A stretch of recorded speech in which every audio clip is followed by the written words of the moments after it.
Sure.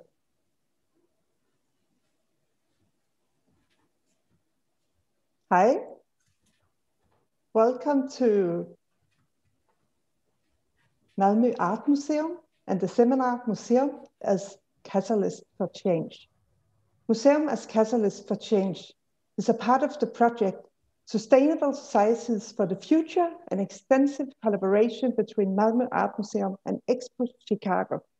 The project Sustainable Societies for the Future springs from one of the most complex and urgent challenges of our day: how to create safe, inclusive, and sustainable societies. An ambition to be found in the UN Global Goal number 11, Sustainable Cities and Communities, that is one of the 17 UN Sustainable Global Goals. Sustainable Societies for the Future highlights different ways that art can influence the environment and put focus on how art and art institutions and artists can ignite change for a better world.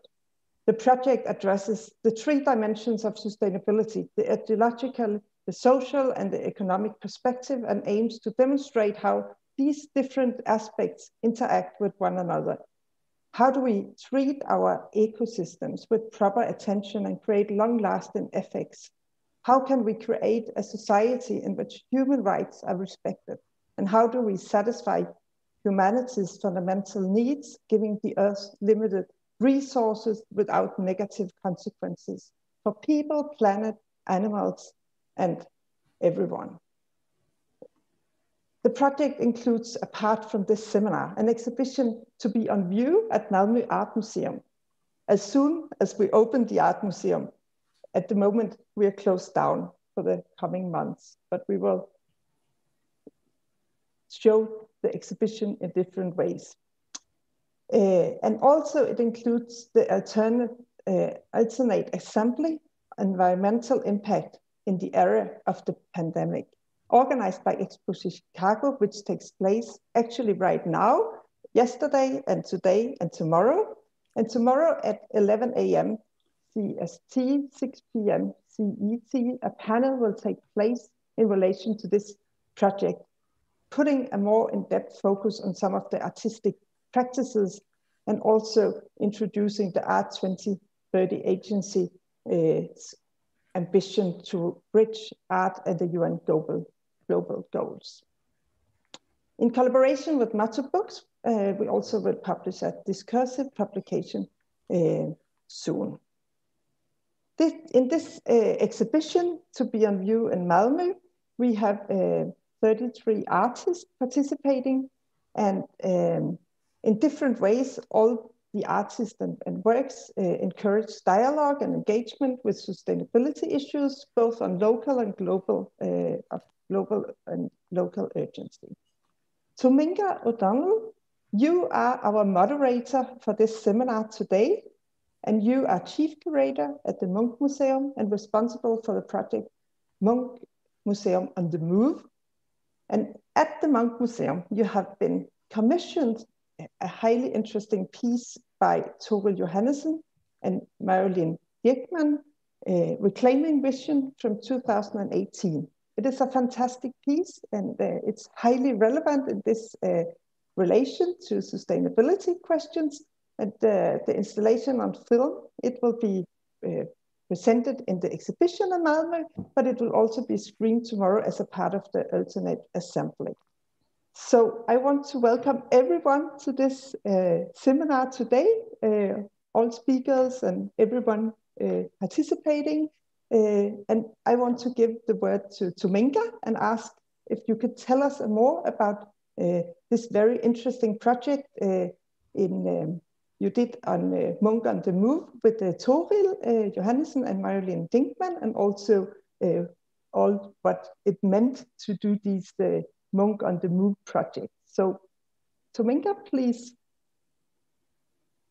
Thank you very much, Kisha, and thank you very much for this invitation. I must put a slight correction. You've given me a professional upgrade by making me Chief Curator. I'm Senior Curator at Munch in Oslo, but I had the pleasure of curating this project, Munch Museum on the Move, which Toril and Marilyn's film, Reclaiming Vision, was the 12th project in. So over a 4-year period, we commissioned 16 art projects in total.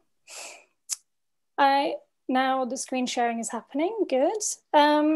So I would encourage you all to have this opportunity to watch this incredible film. It was actually a dialogue that began with Toril Johannessen all the way back in 2015. And gradually we worked towards this film, which is shot largely through a light microscope and done in collaboration with the research section for aquatic biology and toxicology at the University of Oslo. And we had the pleasure of being able to screen it at the site of the Akid River, where the premiere was attended by the musician who's made the soundtrack for this incredible film, Henri Vega, And this is actually brackish water. And that's exactly the type of water that Toril and Marilyn were investigating in their particular film. And right at the back of this image, you can also see some of the glass sculptures, which I think are also being shown in Malmö, which contain samples of water from that particular area. But like I said, this is one of several projects that had been commissioned for Malmö Museum on the Move, which was a curatorial program devised in the period of moving. So the Munch Museum in Oslo is soon opening on the waterfront of Bjørvika, but was at that point housed at Tøyen, still is housed at Tøyen. So we use this opportunity, this excuse for the move, if you like, to commission a number of artists to work with aspects of the neighborhood that the museum would be moving through. So the museum is moving from the site of Tøyen, 1 English mile down the road, if you like, to the waterfront of Bjørvika. And in this process, there were a few aspects that I think dovetail quite nicely with some of the themes of this seminar, including the idea of local anchoring, collaboration with a number of different art institutions and other neighbors in those particular neighborhoods that the museum would be moving through. And not least the sense of trying to foster some kind of dialogue which then could continue after the museum had moved. And as you can see from this long list of practitioners on the right-hand side, there were almost 200 collaborators included in this project, and all the different projects took place all over the area of Tøyen, Grønland, Bjørvika in Oslo. I could talk about this at length, but I'll let you jump in with some of your questions, Kirche. Yes, I was also curious because you have been programming this Munch Museum on the Move you've been addressing questions on social sustainability from a queer perspective. And I was curious if you can tell a little bit more how you have been dealing with these questions. Yeah, I've adopted what I call a queer curatorial approach for the entire 4-year program. And that has quite a loose definition. For me, it means lifting up aspects of the neighborhoods which had been in some way marginalized or overlooked or ignored. So there were specific projects like Sam Hultin's I'm Every Lesbian, which we created in Oslo, and which I must say I first encountered at Malmö Konstmuseum. So there's nice that there's this kind of exchange of artistic projects between our respective institutions. So Sam did their project in a particular site. It was the opening project of Munch Museum on the Move. And what it did was look at the marginalized queer histories that lay embedded in the urban landscape of Oslo. So this map shows some significant sites on a personal or more social level that have some kind of implication or have an importance in queer history in the area. And I would like to also show you an image from Lara Okafor leading one of these city walks, which was also in the art museum in Malmö. Now it has, these are kind of explicitly queer projects, including also this one by Trollkrem Import, which was a series of performance tours in the area of Grønland in Oslo. This was one iteration, which was a float for the Oslo Pride Parade. So it goes to this idea of celebrating a particular queer community and its allies. Then continuing with a sort of queer core, but taking aspects of urban regeneration, of climate change, of lost access to the waterfront. The whole of Munch Museum on the Move culminated with this film cabaret by Kirsten Astrup and Maria Bordorf, which was shown at the old museum at Tøyen. And that kind of completed the cycle, if you like. And if you can see right in the back of this film poster that they produced, there is a little silhouette a papier-mâché silhouette of the new Munch Museum, Munch as it's been rebranded as, which is what you can see here and what we'll be moving into very shortly. I think it's worth noting that it's a so-called future-built building. It's a passive house. It's made out of recycled steel, low emission, low carbon concrete, sorry. So those kinds of aspects of the more sort of environmentally concerned sustainability are also embedded into the building itself. So this is where we've landed right now.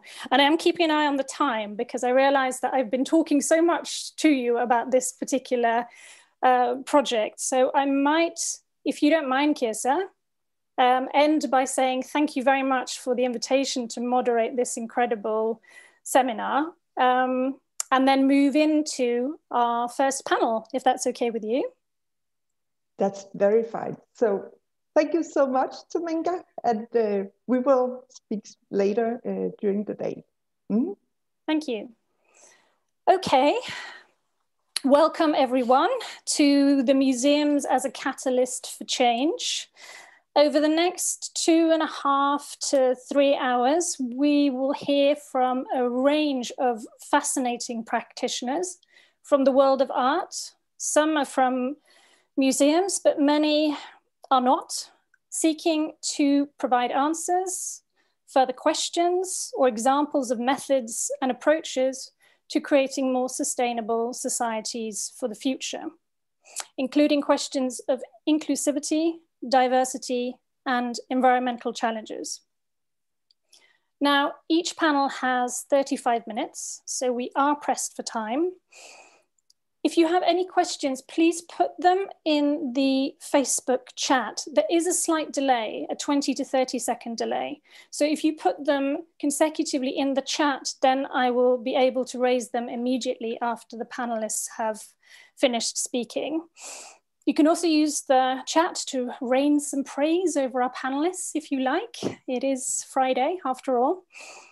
There will be a 10-minute break midway through this, so at 16:25 Central European time. But other than that, we will keep going. Zoom is a whole different ballgame than live, and I'm told that an online moderator should be more like a dictator. So I will be strict and keep my own musings to a minimum until the end. So without further ado, I'd like to introduce the first panelists and the first panel. Here are Lilibet and Louisa on the potential of art institutions today. Lilibet and Louisa, you are respectively artist and commissioner of Toe with the Flow, which we will see some images of now.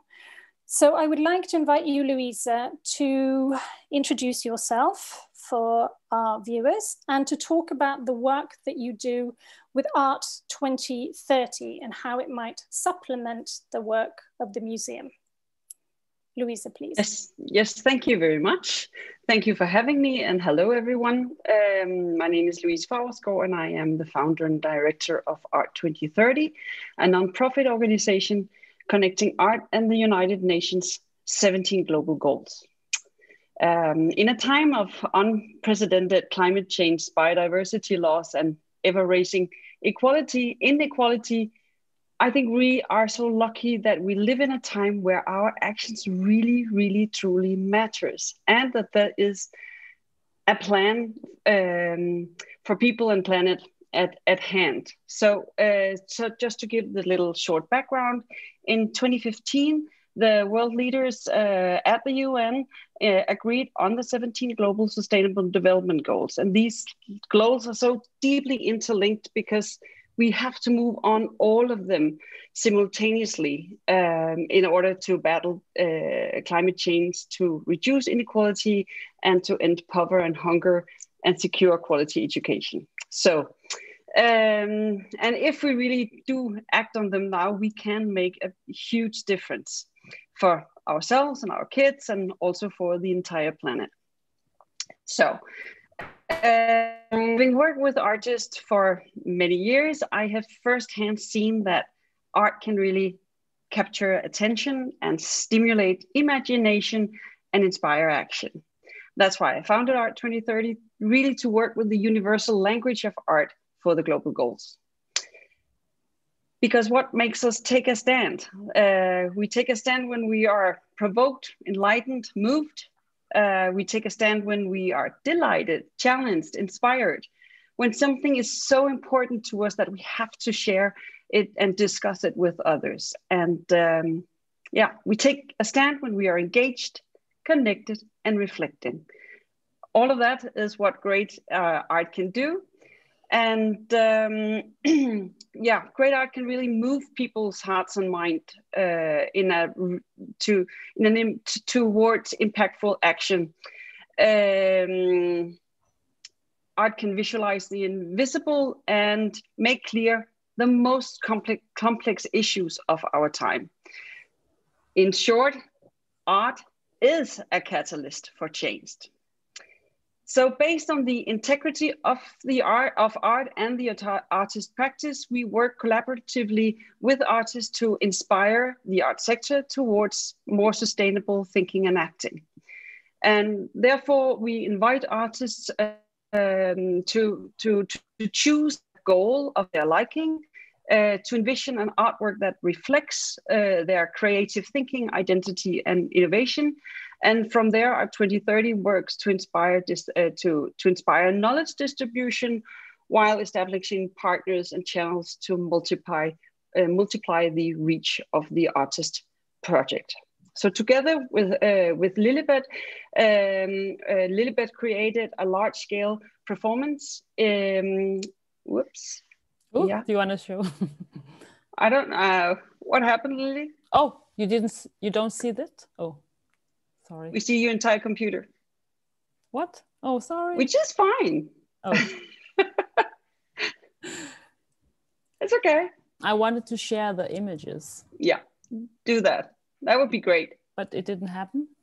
Sorry. Okay, I'll keep speaking and Lilibet will, it's there. It's on the right side. Okay. Okay, just keep talking. I keep talking. Okay. Yeah, so Lilibet created this wonderful large-scale performance project incorporating goal number 4, quality education, and goal number 12, responsible consumption and production, entitled Toe with the Flow. And the image that Lilibet is showing now, the first one is from the National Gallery of Copenhagen, Statens Museum for Kunst. Then if you show more, Lilibet, I think we will be, this is from Roskilde Festival, and you probably also have someone from New York, I guess. We'll see, it'll come. But while incorporating piles of recycled clothing, Toe with the Flow cast a critical light on the globalized textile industry and suggests alternative modes of consumption for a more sustainable future. So, and by actively engaging young people in the creative process, Lilibet really empowered the youth to become catalysts for positive change. And so from high schools to international festivals, cultural institutions, and museums, Toe with the Flow has been presented throughout the world. So that was an introduction, and then over to you, Lily. Maybe I would just like to show you a short teaser of our of the film of the New York venue. Do you see it and hear it and all that? It's okay, yeah. We see it, we don't hear it.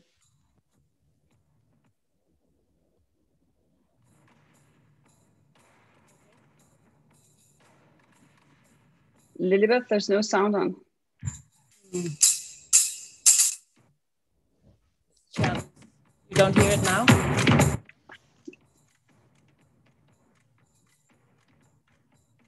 There's no sound? No?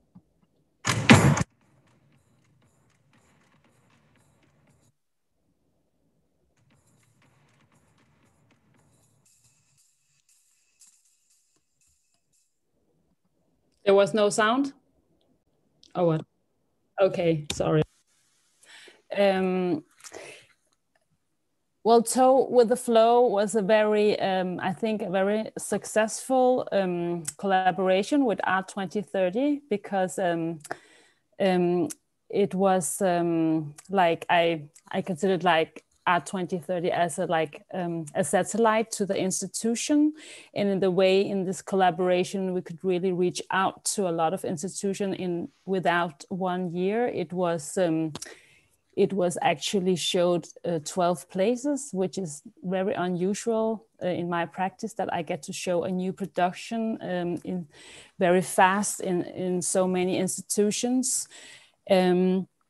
Institutions is not only like art institutions, it was also festivals, but it was also the local schools that we collaborated with.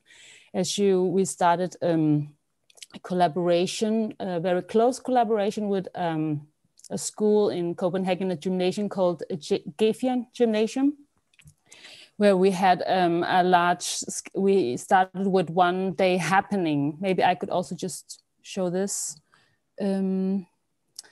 where we started, do you see it? Oh no, sorry. Okay, good. We see it.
So just, it was the first step of the collaboration, is to reach out to our own community, close community, and then it traveled further to New York and different places in the world, where we also actually worked with local performers, you could say.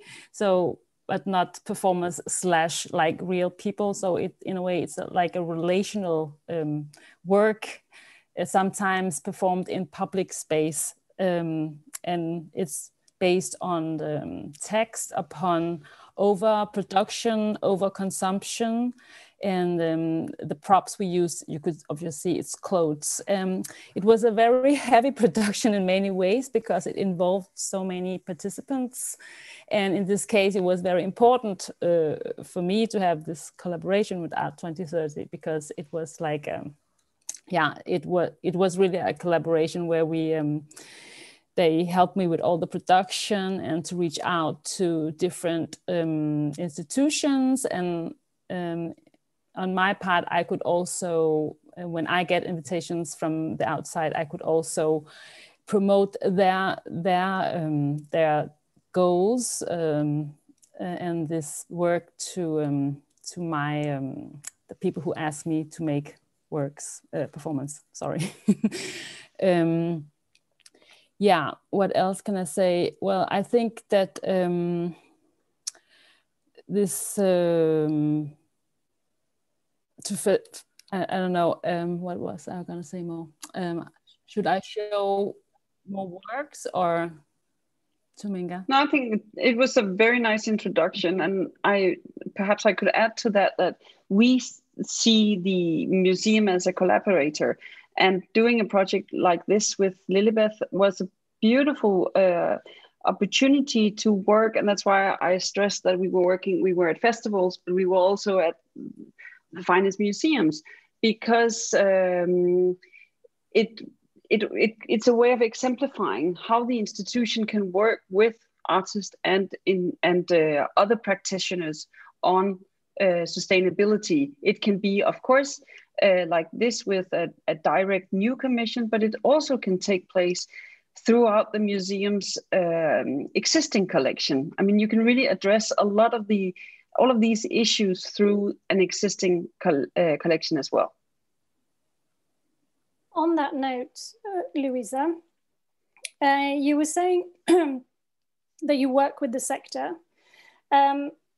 What does 2030 do that the sector, and in this particular case, the art museum, doesn't do? I think we work very across the sector, meaning that we work with artists, but we also work with galleries and museums and art fairs, collectors. So we work very much across the sector. And sometimes I think when we do a project, we can also cross some of these silos. And I could follow up with a question to Lilibeth. From the artist's perspective, how was it different for you working with 2030 as opposed to another kind of art institution? In many ways, what can the museum learn from the experience that you had working with 2030? Yeah, I think that there was an understanding about that the work can actually embrace a lot of different contexts rather than just to be one place. So during this year, going to local gymnasiums or institutions, or music festival as Roskilde, and the National Gallery in Copenhagen. And I mean, it was just could embrace different venues. And reach out to more people, which I think, and there was also this understanding upon that the production of performance is not just it's a serious production, and taken very seriously. We have to have the right performance, we have to write the technical things, and I mean all these preparations is actually pretty complicated sometimes, and the artist cannot just stand there alone and do all this stuff, which I don't always get. I don't always get this understanding from other institutions. I think so, but the outreach was fantastic. And for example, I also sometimes feel that the institutions that are very competitive of each other. So if you bid in with a work in a museum or an institution in Copenhagen, no one else is going to show it because everyone wants to be the first. But I feel with this satellite as Art 2030, where somehow you kind of smash these walls. So congratulations with that. Yeah. But all the things you're describing, Lilibeth, in many ways, the museum could do itself. This is a question which I'm going to direct to Louisa, because I think you said something really fascinating in our pre-conversation, that you hoped that you would become superfluous. Could you speak a little bit more to that? Well, I mean, Art 2030 is, of course, has the name due to the fact that we have less than a decade now to reach 2030, and we are in a lack of time in regards to changing the course of our world into a sustainable way. So time is of essence. We really need to act, and therefore, the best thing that could happen for us would be that we were obsolete, meaning that, if we enjoy trying to work with the institution, sort of with the traditional ways of working, but also transcending some of the usual way of working. But the more other people do the same, the better. So I think really in any way to reach a sustainable world by 2030, we really have not to compete but collaborate, which is why I don't see my sector as competitors. I really see them as collaborators, and the more we can join forces, the better. And therefore, the best case scenario for me is that there is no need for our 2030 when we reach 2030. But there obviously is a need for it now. Well, I mean, I guess there's need for all of us in the many various ways we work. I mean, the traditional institution, the museum, has huge potentials too. I mean, it's a mega. I see it. It's really a megaphone because they have a permanent site. They have an audience that is always there. So there's a lot of qualities with the museum that can, for working for sustainability. It's so it's not really an either or. It's both and. So I think we are just complementing each other. Mm. And in your experience, why do you think it hasn't happened thus far, this kind of work? I think that we were all very slow in realizing how bad things are. On a personal note, I had this sense for a decade, but I couldn't really figure it out. And it wasn't actually until the global goals were announced in 2015 and that I said, okay, this might not be a perfect plan, but it's for sure the best I've come up with. And where I started to see the different elements, how important it is that we can't solve one of the issues without solving the others.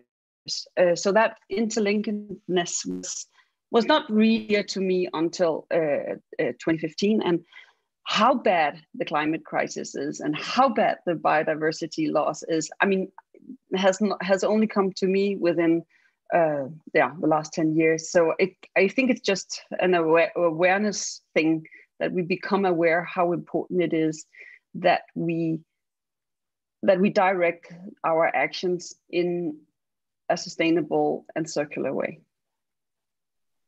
Yes, I want to commend you for your work on this. I want to shift to Lilibeth for a moment. As an artist, how do you see Toe with the Flow in your practice as a whole?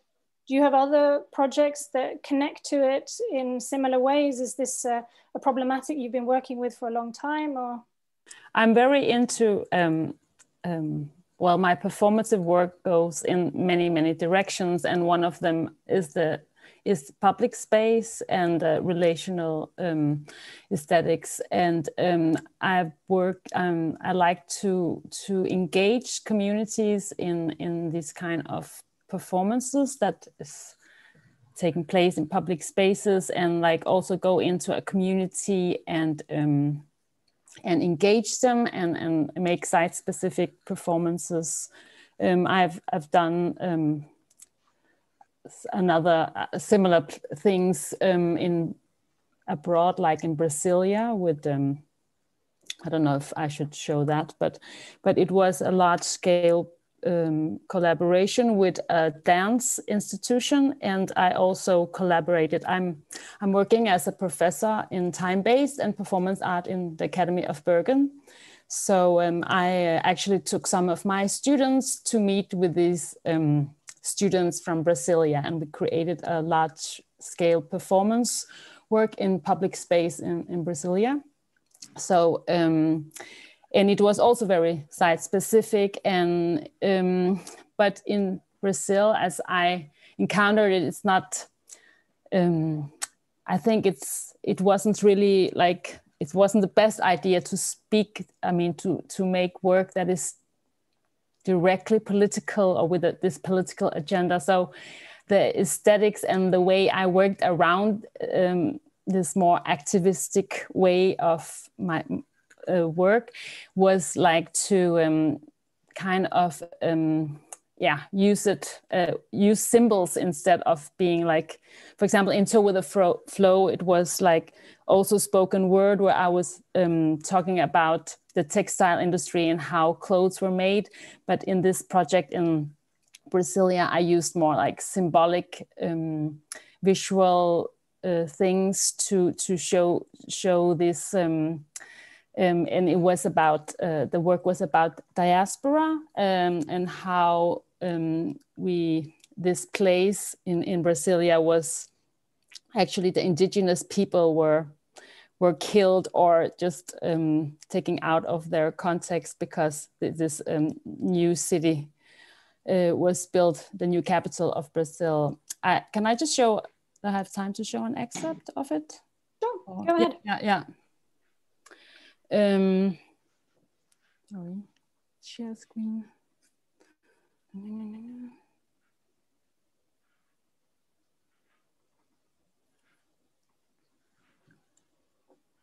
Do you hear anything?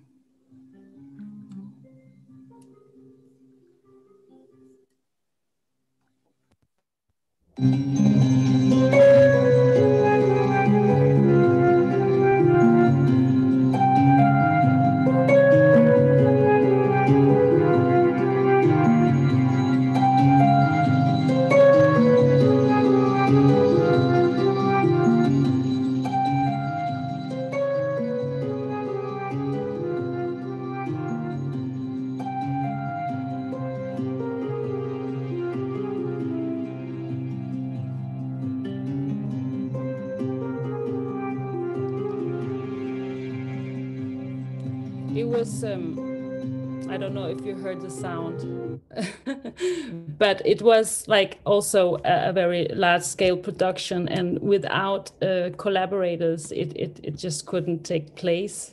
So it's a kind of a similar production as like with Toe with the Flow. Yeah.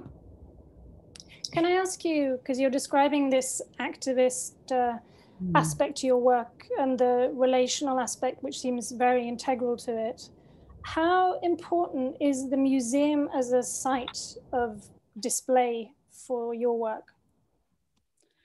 In this case, they were not very, I mean, it is important, but I can also work around it if they're not interested. So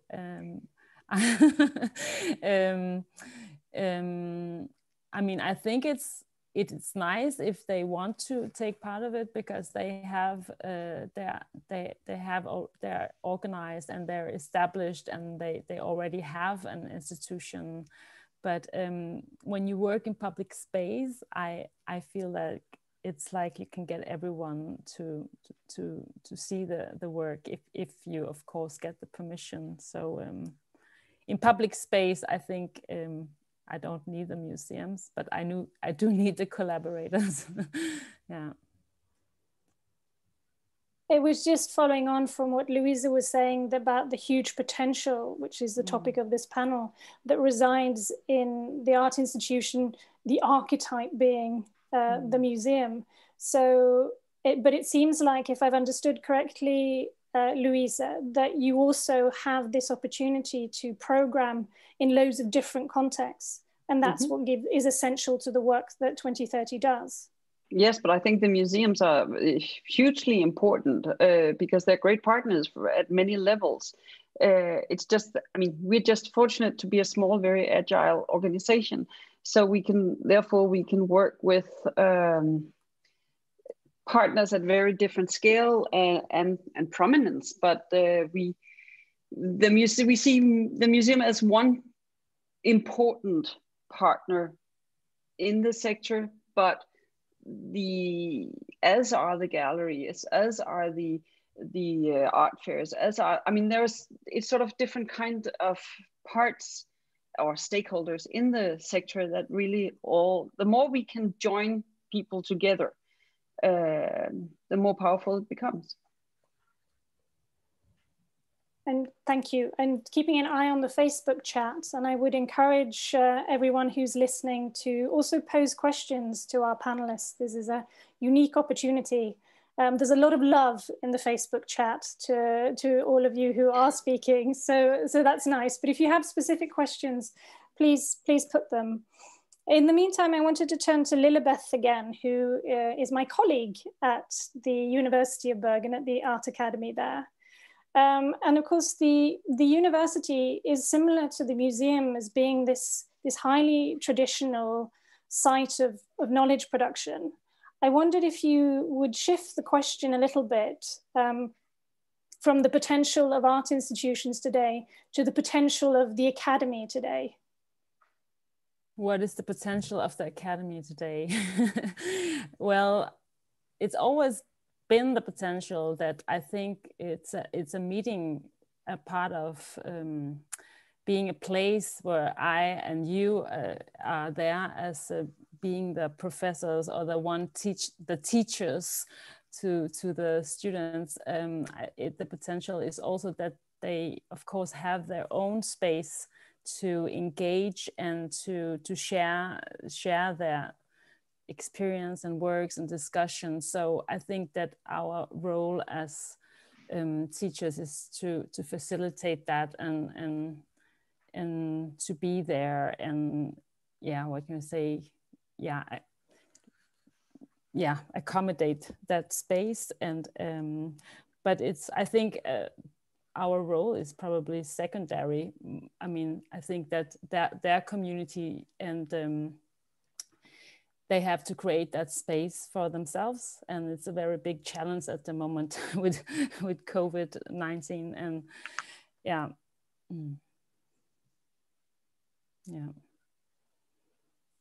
Yeah, of course, having this seminar against the backdrop of COVID-19 is it makes it a very particular set of circumstances. And I would have thought also for an artist like yourself who works so relationally, to not be able to work with other people, with other bodies, must take its toll on your artistic practice.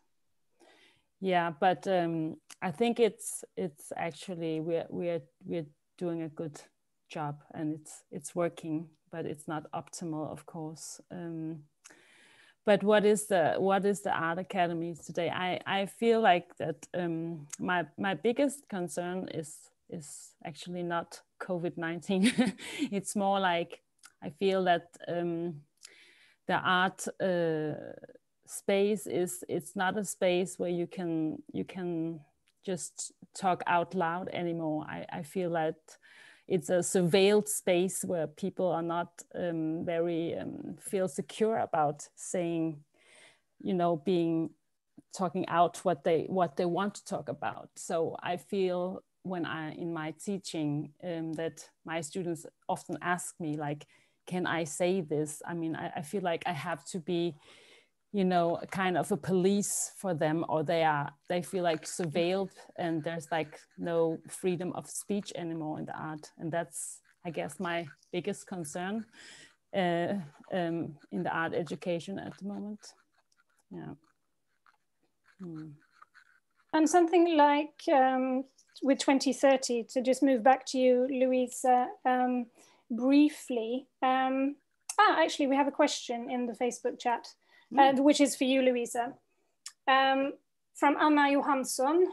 I'm interested to hear more about Art 2030's relation to the UN. Louisa. Yes. Well, we're working very closely with the UN. We did a project inside UN last September. We started there, Breathe With Me. We started literally inside the UN. We are very deliberately very independent, meaning that we are working for the values of the UN. We are working very closely with the UN, but we are not a UN entity, which is crucial to secure that we can always have sort of the free speech. We did Ai Weiwei. I know that Michael Tauber is coming on the panel a little later, and together with Michael at Charlottenborg, we did Ai Weiwei. So an Art 2030 would not have been able to do Ai Weiwei on the cover of on the front of Charlottenborg if we should sort of have the UN approval, in the sense that the Chinese would probably have not been very happy about that. So it's sort of important that we work with them and for the same values, but that we can always secure the artist free speech. And back to the museum, I would say that museum has lots of potentials, and sometimes I think they could just art is just so much more robust, and so it can be inside the museum, and the museum is a great force, but sometimes it can also shake the boat a little more, so it can also translate outside of the museum together with the museum, I would say.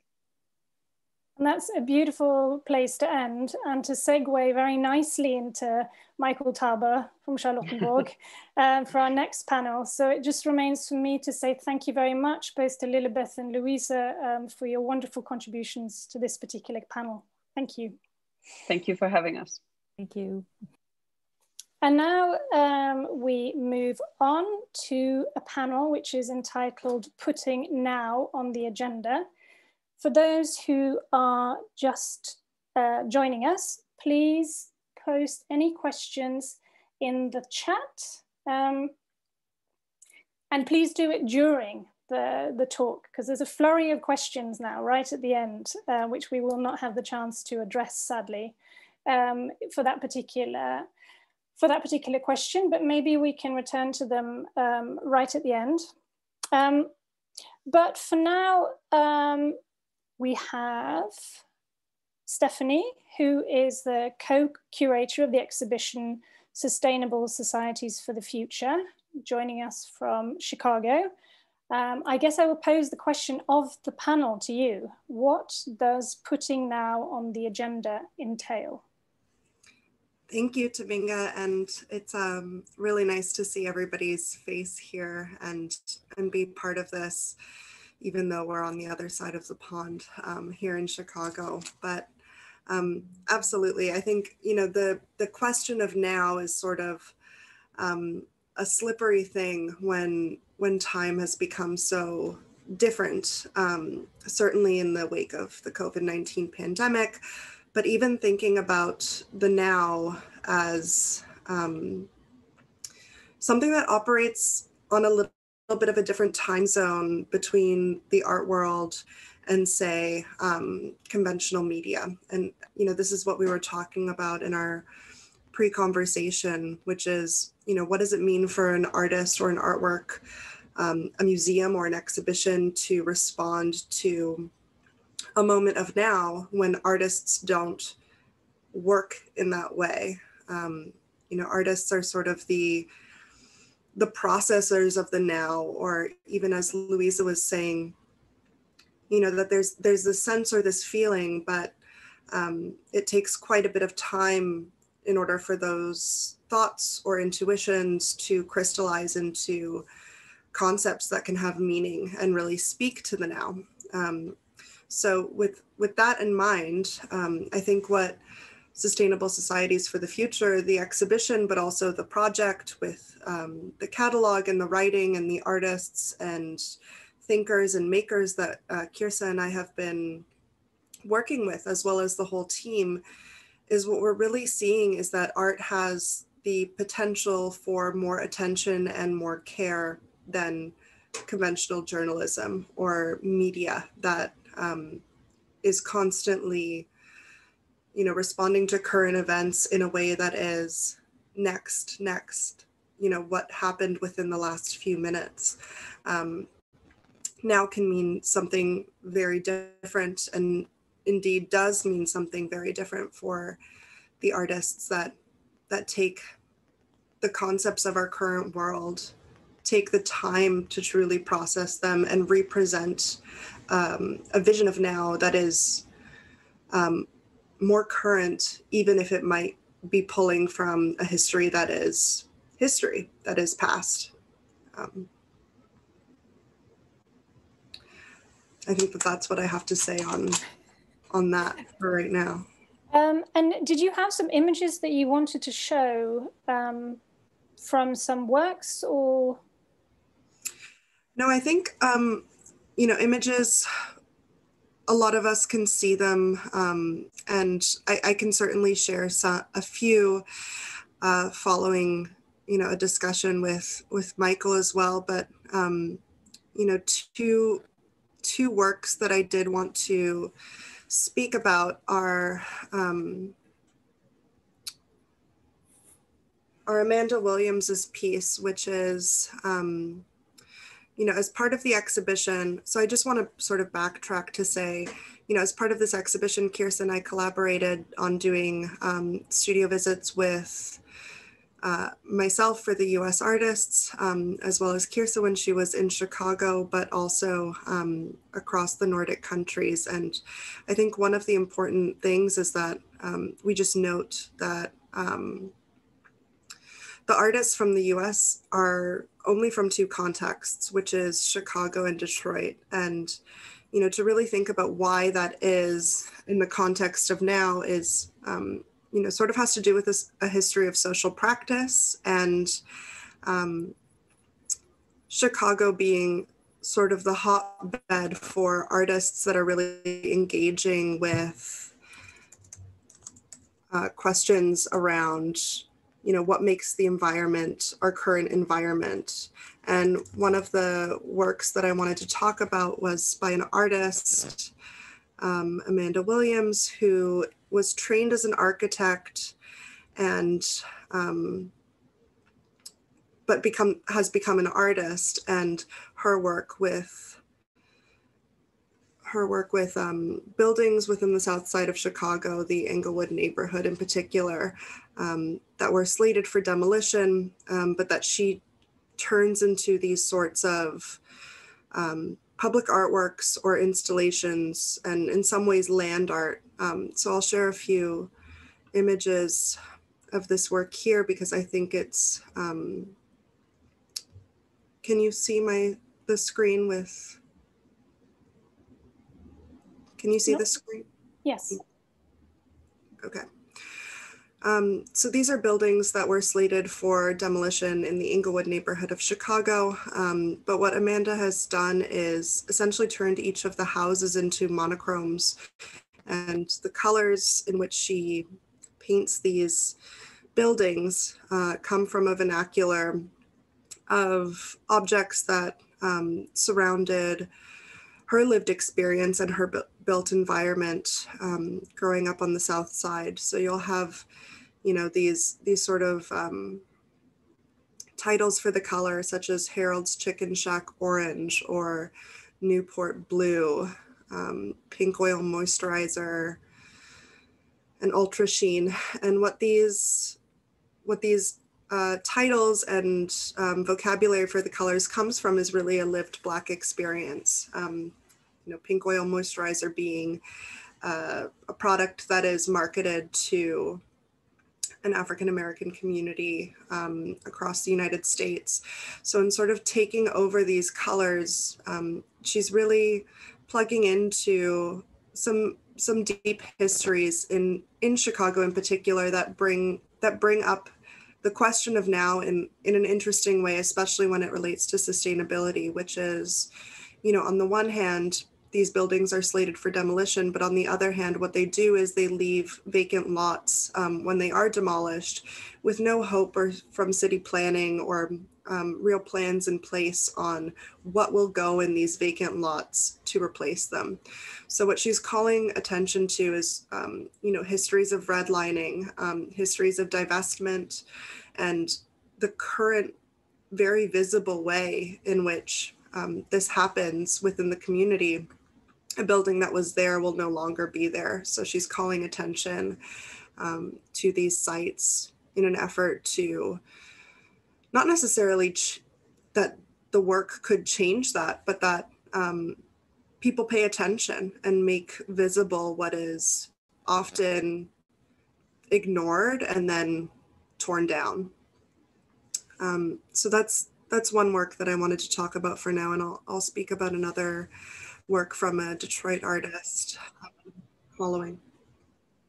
Wonderful, thank you. It's really nice to anchor the discussion in images, and such a delight for people, certainly in a sort of Scandinavian context on a Friday afternoon, to be able to encounter some art, albeit through a screen. Michael, can we turn to you now, please, and ask you the same question. What does putting now on the agenda mean for you? I know you've been doing a lot of strategic work with this particular concept for Charlottenborg. Well, first of all, thank you very much for the invitation. And of course, there's a lot of resonance in what Stephanie says, and also here in Denmark. Not only COVID, but also the climate crisis will, in my view, change the art scene radically within the next 10 years, as Louise also mentioned in her speech. How do we keep a global perspective on things in the art world without flying artists, curators, critics, and crates around the world every day? That question is part of my now, right now.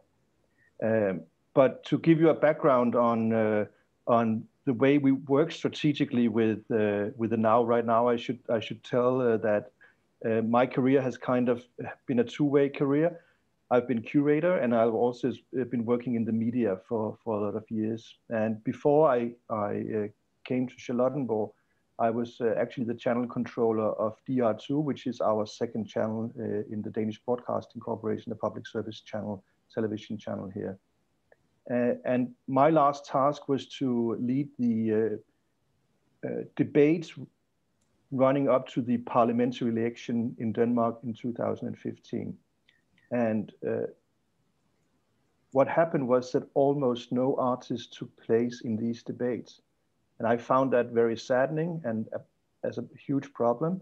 In my childhood, in the early 70s, following the youth uprising in the late 60s, the artists were very present in the television debates and giving their perspective on how to develop our society. And I agree with Louise that in her experience that art can really change our perspective, which is why I find it important in the first place that we hear the voice of the artist in these changing times.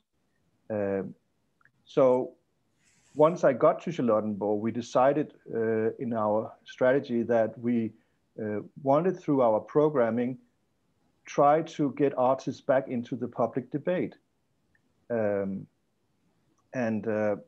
the last years, or maybe even last year, I think we are experiencing a new youth uprising, a new generation renegotiating unjust structures in societies. And we want to bring their voices and ideas into the public debate. In our new strategy, we actually reserved space in our programming for a new exhibition program called Charlottenborg Now. It's a working title. So I'm happy to take part in this specific debate on the now, because our analysis has been that the artists that we work with and that work on current issues either put their perspective on display years ahead of the public debate or years after the public debate actually takes place. So what do we do to bring the artist voice into the kind of eye of the orkan when the debate hits the public, both in the media, but also in the public around the institutions? How can the institutions put forward the artist voices, maybe not in a debate, but in their actual works? And as Stephanie mentioned, a lot of works take a lot of time to produce, and they also tend to do a lot of perspective on the current issues. But in my view, a lot of artworks actually also kind of come early to the debate. The newspapers and the television journalists, they often discover huge structural debates much later than the art environment. So in that sense, we are right now investigating how do we, instead of talking about post-colonial subjects, for instance, before Black Lives Matter happens all across the globe, how do we put artists on displays who have a relevant perspective on these things as the debate develops in the surrounding society? And thank you very much for that. I mean, it's fascinating that you have this sort of dual role of, had as a broadcasting controller. I wonder, when you were in that role, it seems that you've always had a commitment to the artist and the sort of the importance of the voice of the artist. How much importance did you place on the role of the art institution before you yourself became director of an art institution? I started my career working in art institutions, but at that time, the Danish art institutions were not that focused on contemporary art, to be honest. So we created our own space in Copenhagen, a an art space, but also giving out a magazine. So all from the beginning, I've had this kind of two ways, being the publicist and also being the curator.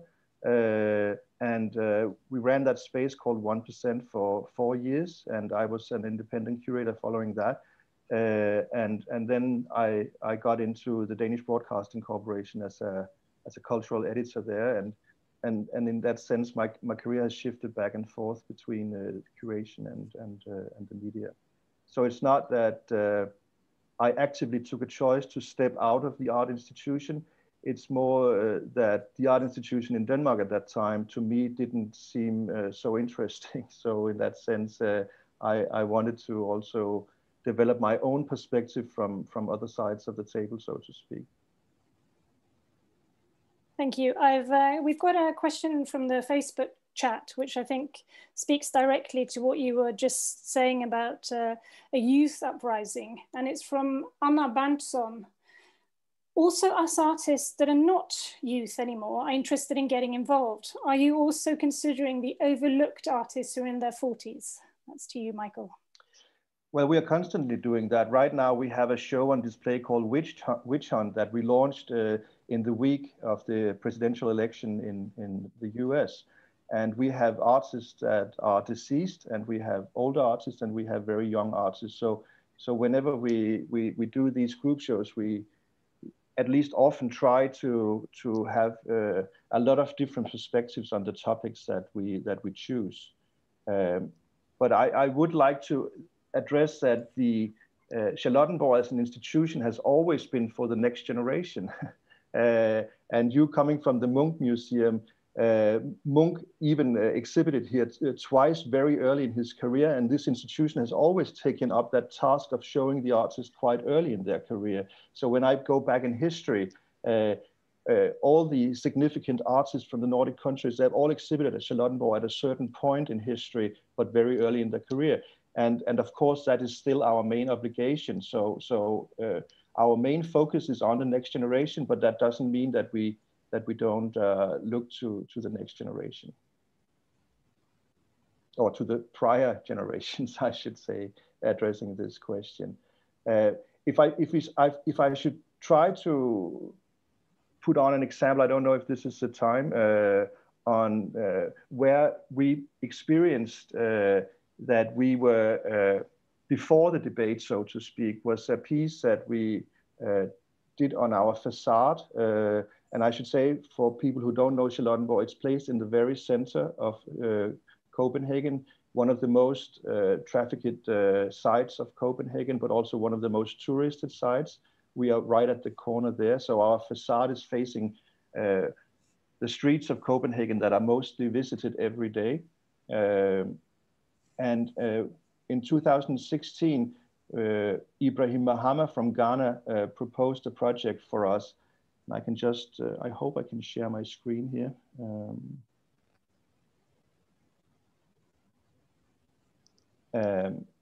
It was a project covering our entire facade in Ghanesian coffee sacks that he sewed up as a big canvas or a collage. And I assume a lot of you already know Ibrahim Mahama from the Venice Biennial, from Documenta and so forth. But the specific reason why he wanted to put this work up at our institution is because Ghana used to be a Danish colony. So he wanted to address this history between Denmark and Ghana. And for him, it was very important that it happened in Copenhagen, and also that it happened in that part of Copenhagen where we are situated, and specifically on our building. Because actually a lot of the buildings in this area, even our buildings, were partly funded by the trade of slaves in Denmark and Norway. That was one country at that time. And the castle Charlottenborg was built for the Norwegian prime minister at the time when Norway was still Danish. And he was the first to actually have a ship crossing the Atlantic with a Danish-Norwegian ship with slaves. So in that sense, it was very important to Ibrahim Mahama to do this specific piece here in the center of Copenhagen. Having said that, also with the debates on the monuments this summer, how should we represent history in our cities? this was maybe the most large-scale monument ever built in or ever created in Copenhagen to represent our story in a contemporary artist view. And it got almost no attention. Almost no newspapers wrote about it. There was no debates about it. And for me, that was saddening because the topic was so urgent. Had we put this work on display in the summer of 2020, Black Lives Matter demonstration took place right outside our windows. So imagine if this had been the backdrop of that, that we actually put the artist's voice on display right at our facade where the demonstrations were taking place. So that is why we are investigating this now. How can we bring the artist's voice into the debate also when people are ready to take the debate? I mean, that's such a good example of being ahead of the news cycle that Stephanie was describing. And I wanted to return to you, Stephanie. I wanted to ask you about the role of exhibitions, because you talked about the problematic of not being able to kind of keep up with the immediacy of a 24-hour news cycle. And Michael has just shown an example of a work that actually preceded it. But with those sort of two things, what do you see the role of an exhibition as being? You just put one up about sustainability. Yes, certainly. You know, and I think it also brings up the question of what the artist's responsibility is and when they're given the opportunity to show. And, you know, as Michael just showed, in some ways, art can be speculative, but it can also reflect history. I think that there's, you know, it sort of goes back to this idea of time zones that I was talking about, that it's not always lined up so precisely, which I think is part of the beauty of it. And specifically for sustainable societies for the future, there's a few reasons why the projects that we're showing at the museum are the projects that we're showing. I would say across the board, many of the artists are speculative in their approach. But on top of this, going back to this idea of, you know, how do you do a major international exhibition with no travel, with no ability for an artist to go install, certainly changed the proposals from the artists that we were working with, who are conceptual artists at their core. So I think one of the most surprising and interesting things for me to see as a curator and you know, as a writer too, working with all of the authors that Kirsa and I and the whole team commissioned for these essays in the accompanying publication, it has changed the way that we're thinking of ideas. And in some ways, many of the pieces that are on view are looking towards a future. And so I do want to show one particular project, which is by an artist, Sean Raspet, and who's based in Detroit, and sort of works between art and science on a reforestation project that is in Michigan called Delta. So with Delta, essentially it is a reforestation project that is happening in a forest in Michigan that is done by genetically modifying and irradiating seeds.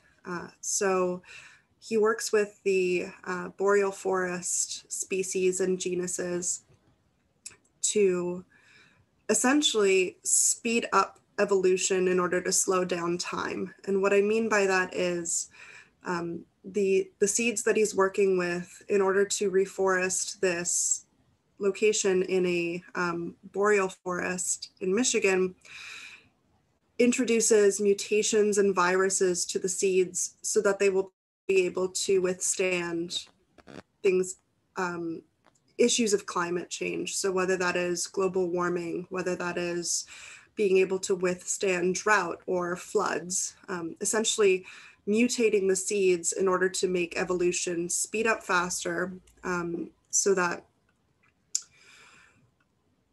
the whole of the boreal forest doesn't die back. And the reason and the sort of urgency behind this project also is it's what many climate change scientists call the tipping point. So once the boreal forest dies back,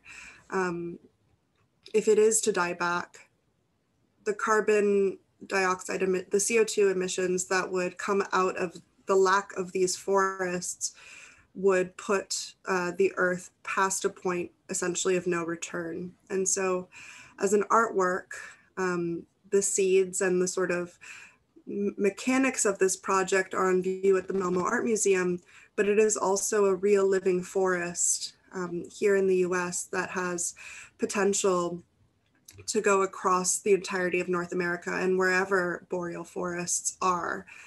So sort of introducing these, what would be seen as genetic flaws for right now, given the current climate and the current temperature of the forests, but could indeed save these environments and introduce, it's all about introducing diversity.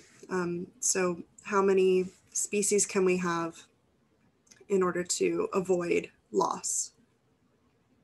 And I'll show just one more example of this, because that was the proposal, but these are actual plants that have been created out of this project.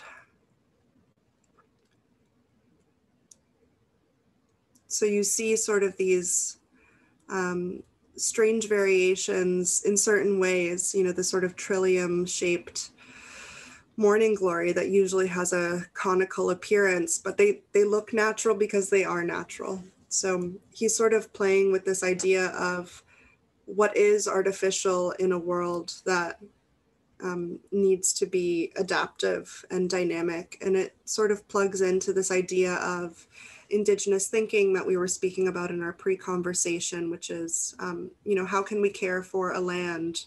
How can we return to care for a land when the land has already been taken and those ideas and those ideals have been destroyed?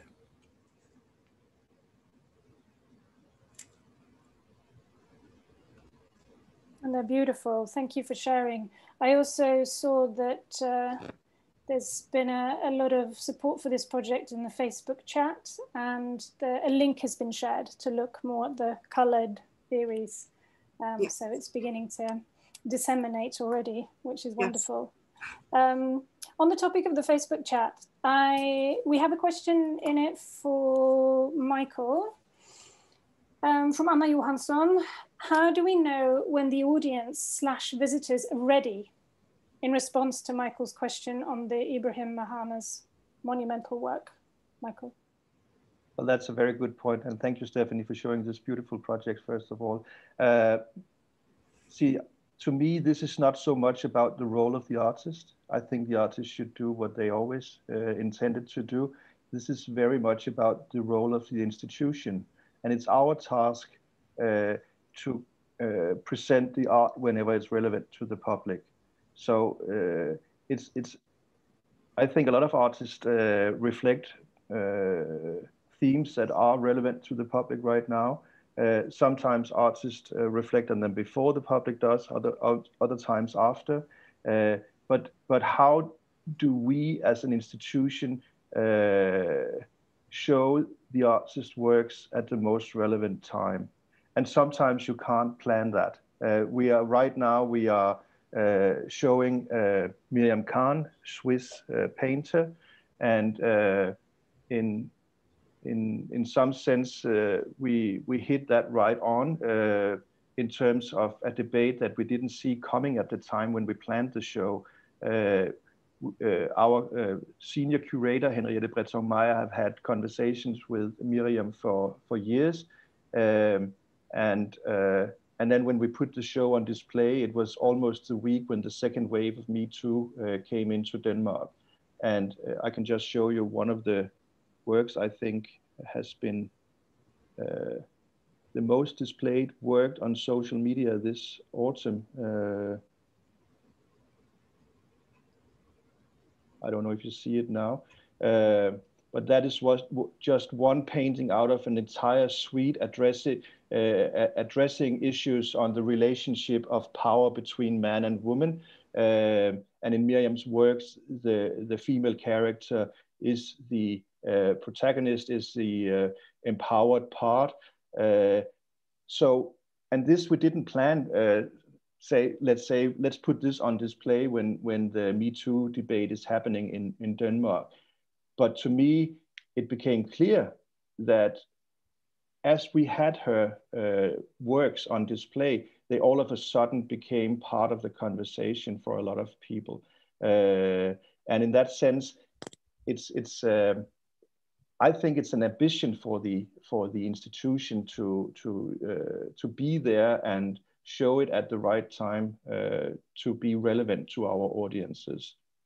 But then, of course, sometimes you show something that also educate or prepare an audience to take a discussion at a later point. So in that sense, of course, it can have different timings depending on what you want to do, both as an artist and as an institution.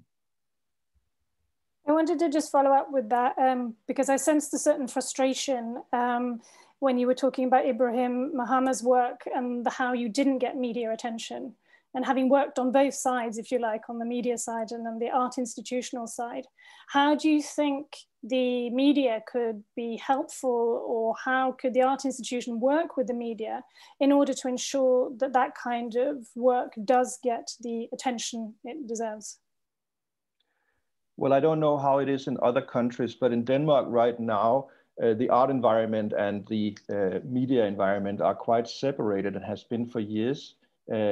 And we are trying to, from our small part of the world, trying to intervene them again, because we believe that artists have relevance points to be said to a larger public. But I think what has happened is that the media has become more and more news focused and more debate focused. So you need to take kind of a black or a white stance in a debate. It has to be, in this week of reuniting in the speech of Joe Biden, I've seen kind of the same development in the media as in politics, that this division has been the most interesting, having the most extreme argument on the one side and the other most extreme argument to the opposition. And I think the artist is neither black or white. The palette of art has many colors, and I actually see that as the great potential that that art can also show the perspectives in between these two very divided point of views. And also sometimes get more in depth with something, because it takes a longer time to create an artwork, but it also takes a longer time to actually take in an artwork. So what I can sometimes miss from the media world is that if we produce a television show, maybe 1 million people will talk about that specific show the next morning. That's a fantastic kind of impact. But on the other hand, the next day, as you mentioned, they will talk about a new topic, and then it's forgotten. Whereas once you investigate yourself into a work of art, it has another staying power as well. So I believe that actually art can broaden out our perspective and reflection, but it can also stay with us for a longer period than these arguments flying in the media all the time. So in that sense, you're describing or touching on what Stephanie was saying about art having different time zones. And I want to turn back to you now, Stephanie, with a question from the Facebook chat, which I think is sorted to you both, or touches on something that I wanted to ask you, which was, we're very clear of working in a particular COVID moment right now. And I thought what you said specifically about how an alternative mode might be to not constantly be chasing the next thing and the next thing. And the question in the Facebook thread is about the irony of jetting people and artists around the world to see art. How practically can we do this, Stephanie? I know it's a huge question. It is, but I have to say, I think almost everybody that I know in the curatorial world is appreciating this slowdown, not even a slowdown, a complete halt. on international travel. You know, in some ways, I think it got out of hand, which is it was a slow buildup with the globalization and the corporatization of the art world, with a fair being every single week in a different country or a different continent. You know, there are certain trips that need to be done in terms of research, and time in an artist's studio is invaluable. And I don't see how you could curate without having that space. But at the same time, in terms of exhibition organizing, and certainly this was something Kirsa and I were thinking about in doing an exhibition about sustainability and societies for the future, how can you do a exhibition that is sustainable for the environment as well? And of course, there were different concerns here, but you know, such as the artists not being able to go fly out to install site-specific installations. Well, we changed the site-specific installation into something that could be more instruction-based. There is a way, but I don't think that there's any replacement for, and there certainly is a hunger for, seeing art in person. Art is a bodily experience at the same time it is an intellectual one. So I don't think that there's a replacement. I think that there's certainly going to be a slowing down and a welcomed slowing down of having to get on a plane every few days to go very far ways. And hopefully this also translates into more intentional travel and more intentional exhibitions. You know, having longer runs, doing essentially a slow art movement, I think is one path forward, and one hopeful path forward, certainly one that I'll be taking, being able to spend more time with artists and the exhibition as opposed to rushing to the next. And that is a point where unfortunately time is running away from us whilst we're talking about slowness. In order that I know. So in order that everyone gets their 10-minute break, I will have to pause the conversation there and say thank you very much to Michael and Stephanie, and return back here in 10 minutes time, which is then at 16:35 Central European time. Thank you both very much. Thank you, Tamika.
From your short break to this seminar, Museums as Catalysts for Change. We're here now for the panel entitled Perspectives on Public Programming with Laura and Ulrika.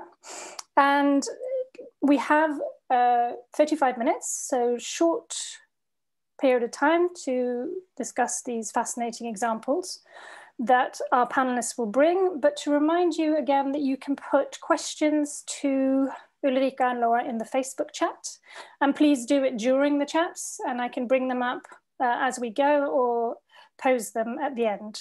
So without further ado, I would like to give the floor to Laura. You wrote a text for the publication Sustainable Societies for the Future, and you're speaking to us from Detroit. That's correct. First of all, thank you so much for inviting me for this talk today. It's been wonderful to see some of my Nordic colleagues. I've been in Detroit since 2013, but before that I lived in Gothenburg, Sweden for 4 years. And so I have an interesting context of understanding working within both of these systems as a curator and within those art scenes. But today I'm going to present 3 projects to kind of talk about what it is to work with the public and in the public space, and then that kind of relating back to what a museum's mission is and how we navigate these sort of social situations. So I think it's important to start for me to kind of really speak to the Detroit context. I think Detroit is often understood as a kind of emblematic site of the failures of capitalism and sort of this idea of an entropic state of a city. And this is to say, of course, Detroit has very serious infrastructural challenges. It has a lot of racial division. And so really starting in the 1950s is when this quote unquote decline started happening within the inner city and its structures. However, what I write about and what is of interest to me is that culturally and artistically, there has not been a decline. Even these 2 convenient examples like Motown or techno music and its contributions to the cultural landscape, and a really incredible art scene that has been sustained and continues to grow.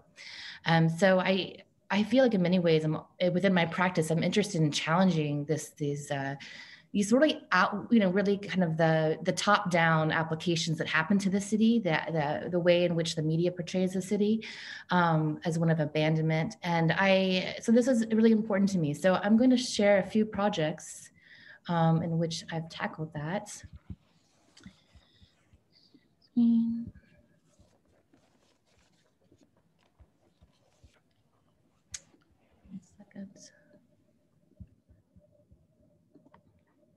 So in 2015, I embarked with a very large-scale project with the artist Nick Cave, who's based out of Chicago, but actually studied at Cranbrook. So I work at the museum as a senior curator, but next door to me is an academy. So he studied fiber there in the 1980s. And so this was a project, my first really large one in which to engage the city.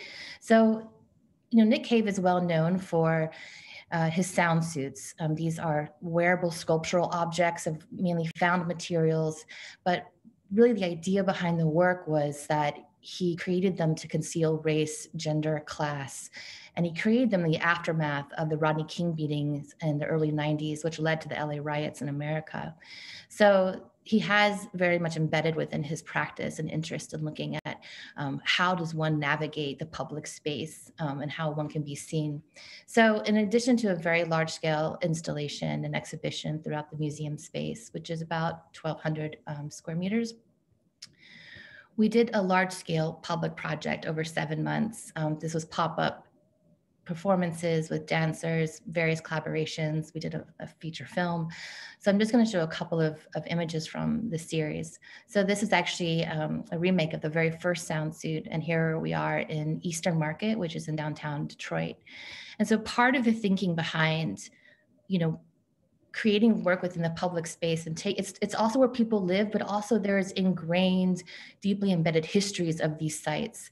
And so that's where we're able to kind of talk about the complications and spark the conversations of the city in which to kind of where art and kind of real life meet at this nexus. This, for instance, is a pop-up neighborhood party that we did in Brightmoor, which is one of our more heavily blighted areas of the city. And we also did a very large scale version of Herd Detroit. And this is, there's two dancers within each of these costumes. We did this in collaboration with a local college as well as a high school dance program. So I think within the end of this project, we had like over 100, Detroiters physically in sound suits performing and thousands of people who came out to these events. And in a place like Detroit, which is, so sprawled out, kind of bringing people together in mass and like thousands of people together, it does something quite profound in which it kind of creates these collective memories. And that's a way for us to, in and of itself, kind of change how our public space is not only known, remembered, but also seen for the potentiality of what can happen. Another project that I worked on was with Hank Willis Thomas and the Cause Collective. So this is an inflatable recording studio called the Truth Booth, in which people are able to go inside and make a 1-minute video kind of explaining their truth. And it's a way for the public to really define for themselves what they find to be real, authentic, valuable, or true. So we actually undertook this project in 2016 during the election that resulted in Donald Trump being elected president. And so we took the Truth Booth throughout many different places in Detroit. But we also, here's an image of it in Banglatown, which is a heavy Bangladeshi population within the city. We also took it to Flint. So Flint, Michigan has been in an ongoing water crisis with the poisoning of the water. And so this was a way for us to, in real time, to respond to what was happening directly within our region. And we created a large-scale sort of installation video that was in the museum that came about from these thousands of interviews that we did. We also took this back to the communities and did projections.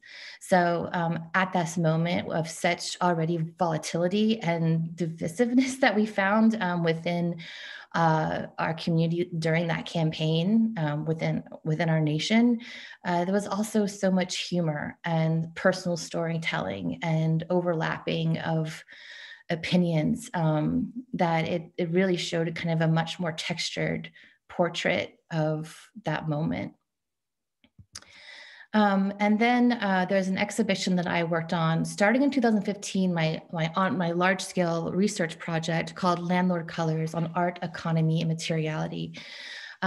This was very much inspired by my time running around Detroit doing these projects. There's a visceral experience of the city itself, in part because there's so much leftover materiality from departed infrastructures, residents, social structures that, whether it be schools or hospitals that had been abandoned. And artists have been kind of using those materials for decades in which to kind of do a very ground up narration storytelling of the economy and of the lived experience of the city. So it's sort of a way in which their own ingenuity within the system has created a very material storytelling. So I wanted to look at that in relationship to several other art scenes that also produced during times of economic and social upheaval through material-driven narratives. So this was Detroit work from the last 50 years in relationship to Italian arte povera, some of the work that came out of South Korea during the 1970s, Cuba from the 1990s to the present, and then Greece from the last decade. So looking at these kind of moments in which upheaval and economies directly affected the kind of material production that was happening. But it was very important for me that this exhibition was carried out into the public space. So complementing this large-scale exhibition and publication that happened at the museum was an ongoing series of very large-scale public projects and intimate conversations.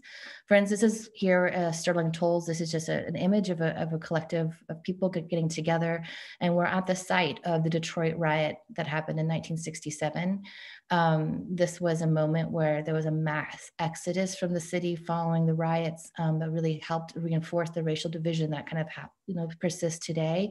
So these kind of moments of collective discussion and healing and storytelling is really important as we kind of move forward as a city.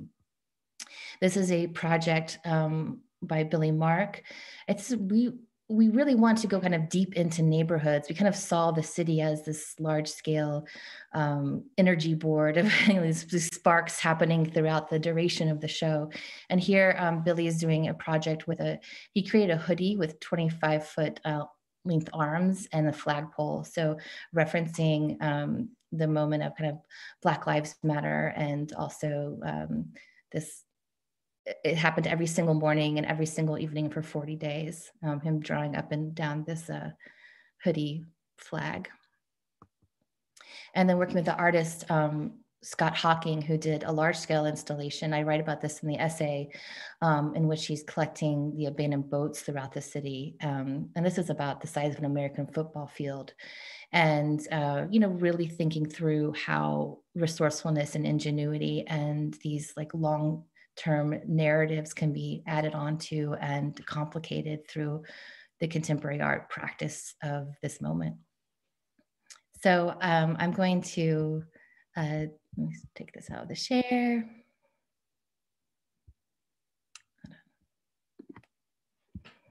And I'll pass it over to Ulrika, because I think she's also going to do a brief presentation before we start taking questions and discussing further. Beautifully done, beautifully timed as well. So Ulrika, without further ado, would you like to start your presentation, and then we can find moments of parallels and overlaps between your respective practices?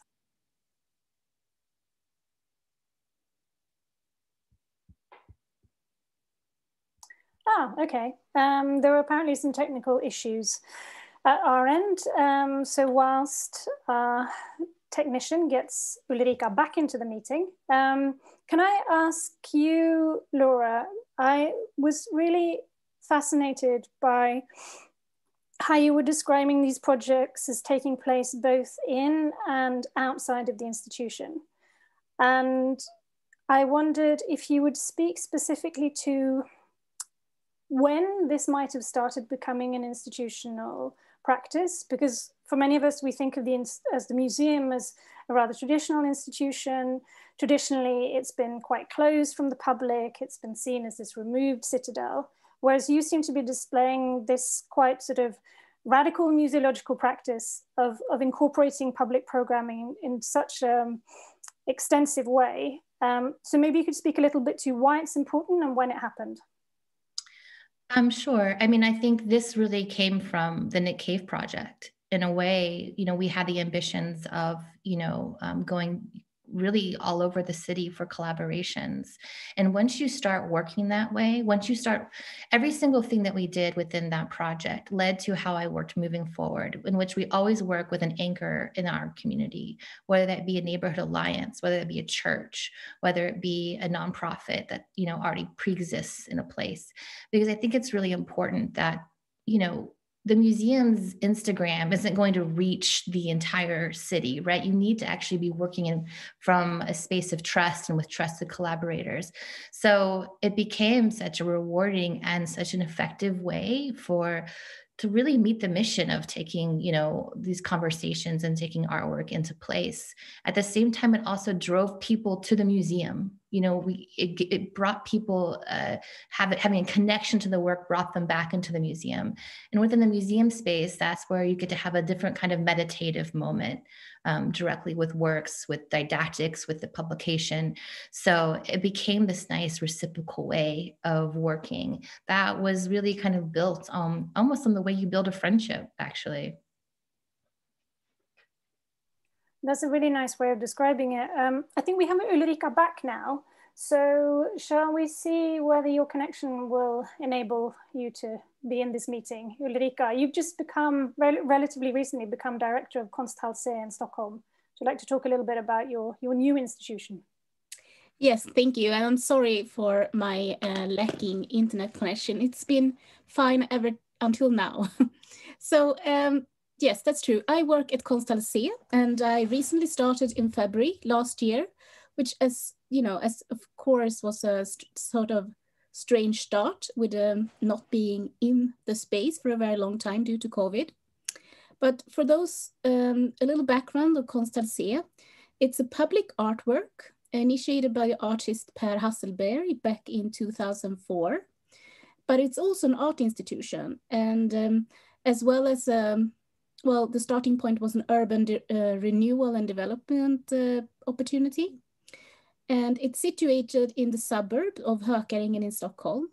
And Hökaringen is, it's mostly a space where people, sleep, apartments, a lot of apartments, not that many job spaces. But our space is a former community laundry, and I have some images here, so I thought I'd try to share my screen. See if that goes well.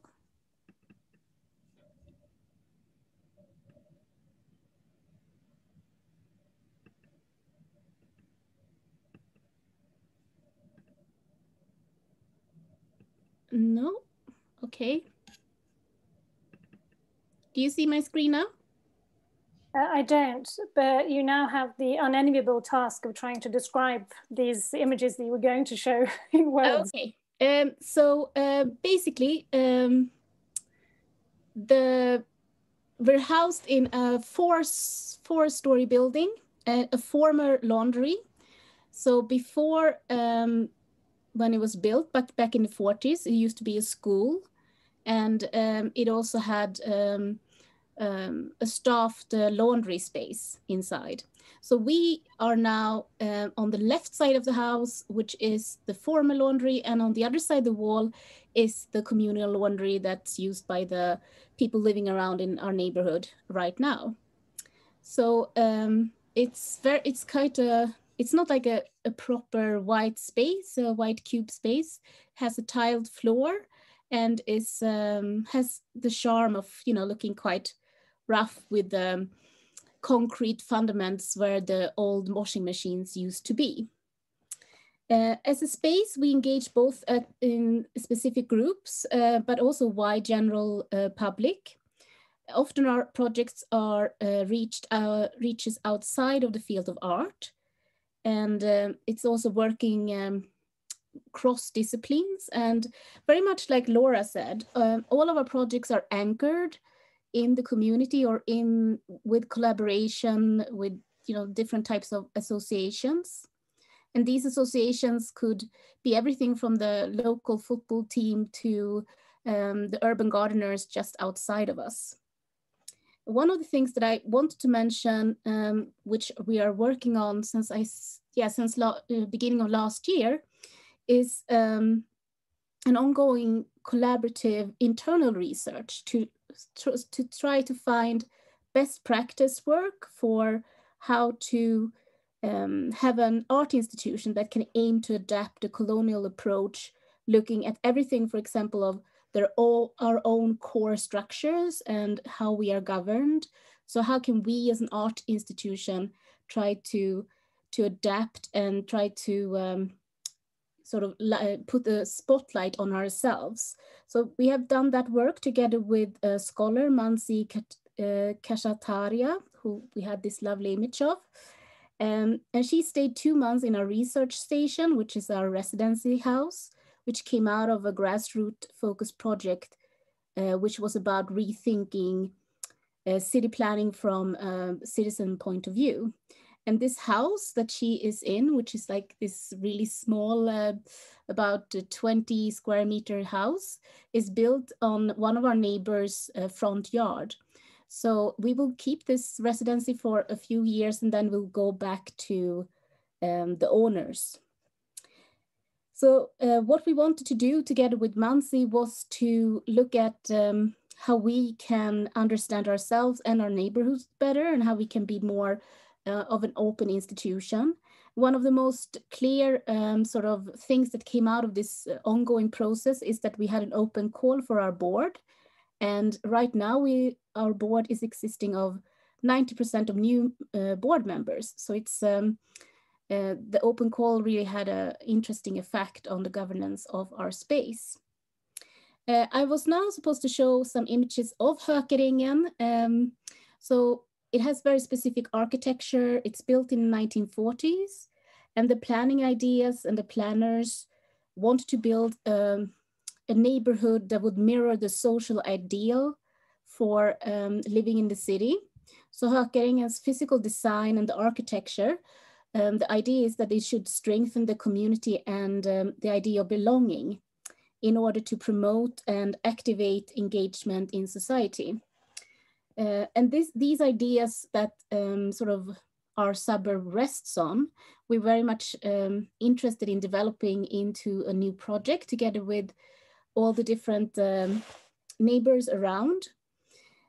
So one of the things that we're focusing on due to Corona, of course, because our space is not that large, so we need to have program outside, is all the green areas, the vegged in forests and the forest-like courtyards that was put there by the planners and to sort of let nature help us with feelings of alienation and loneliness.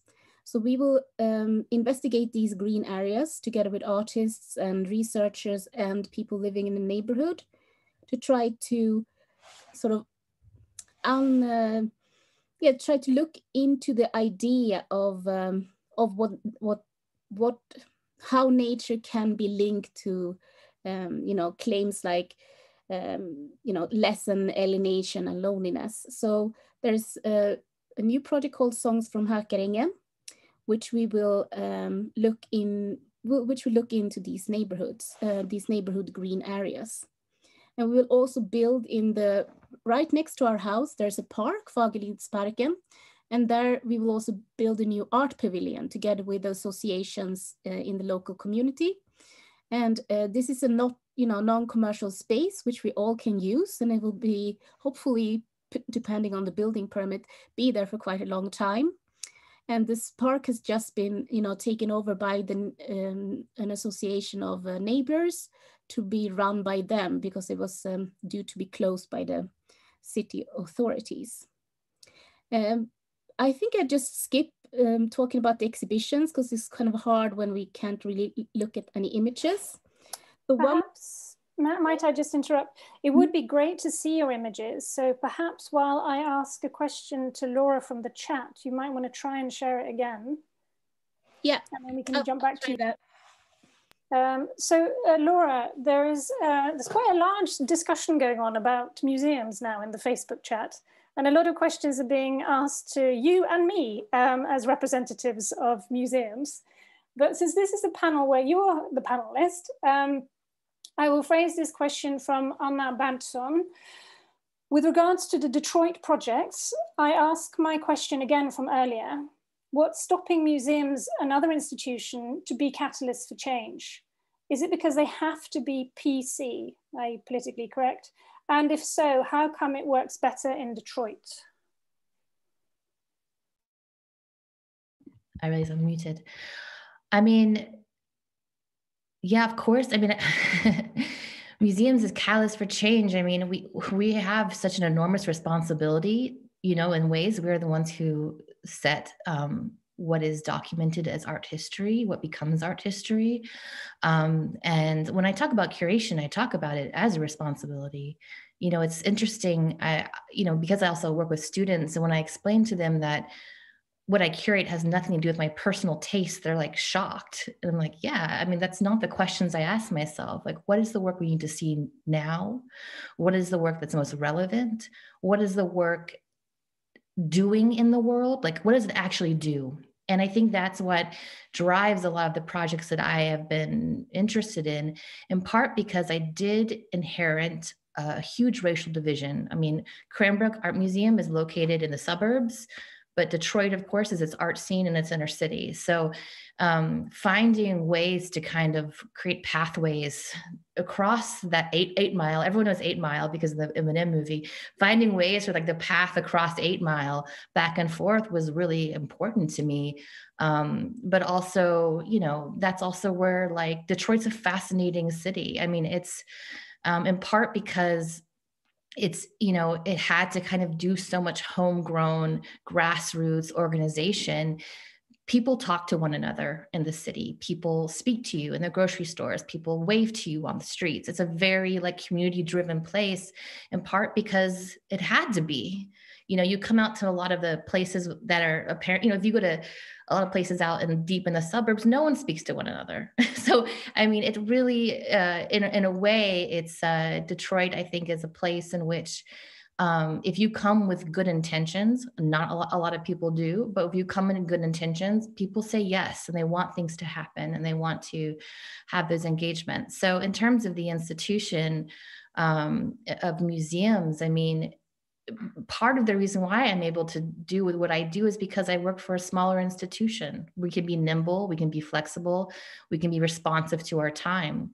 And because of that reason, I never see myself going to a large institution where, you know, it's really hard to make things happen.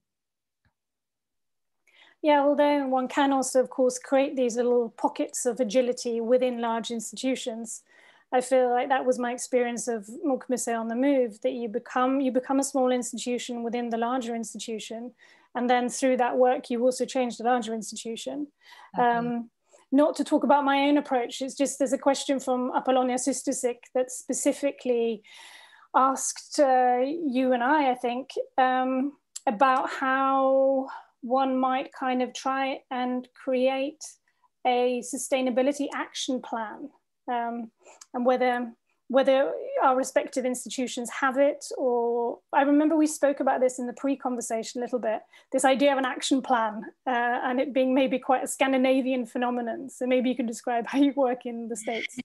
I mean, we at the institution, we have different kinds of ways of working, in part because I have a capitalist system as opposed to a government funded situation. So, you know, of course, so much of the projects I do are supported by foundations that have very deeply embedded missions and also deliverables for anything that they're going to fund. And so that's like sort of our own kind of checks and balances.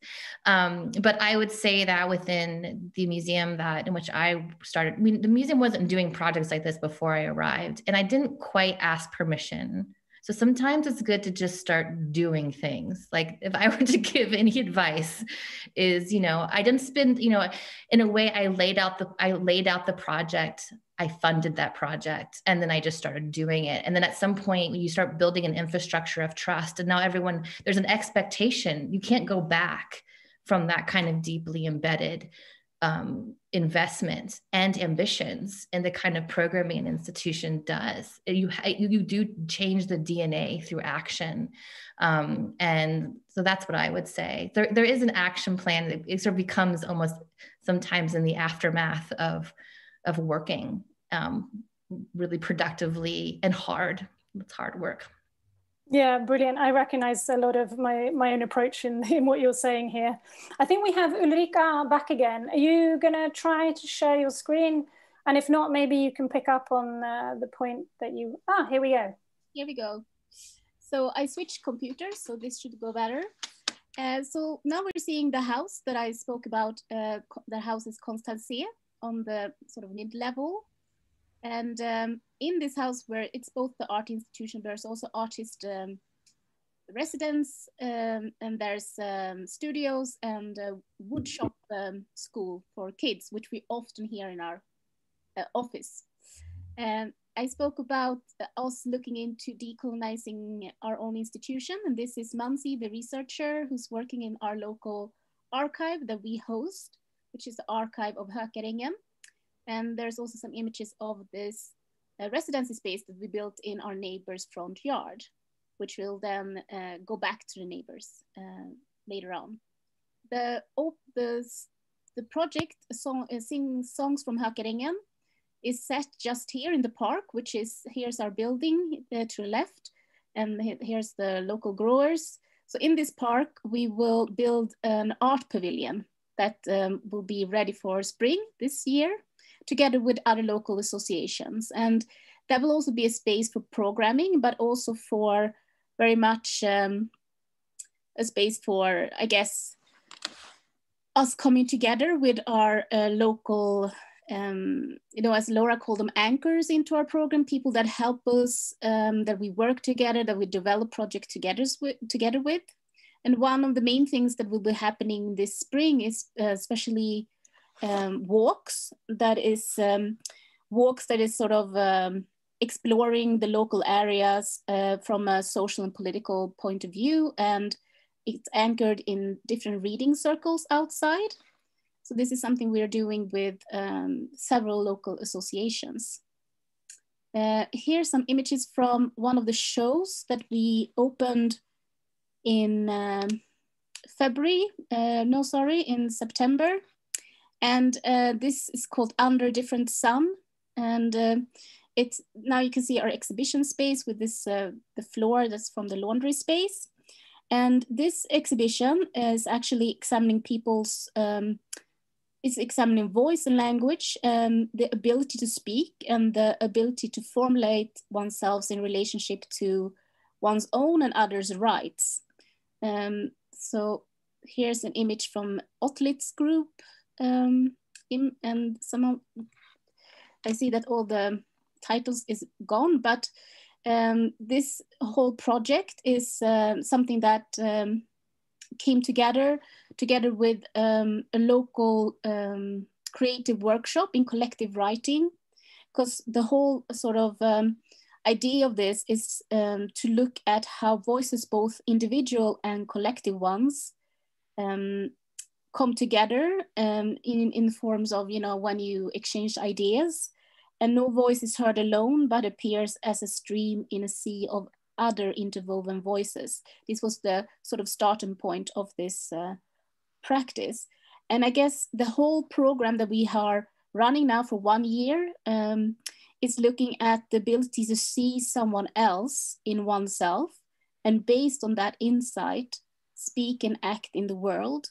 And it's sort of inspired by Edvard Glissant's, he's a poet and philosopher, and he sees this as one of the moral pillars of our existence.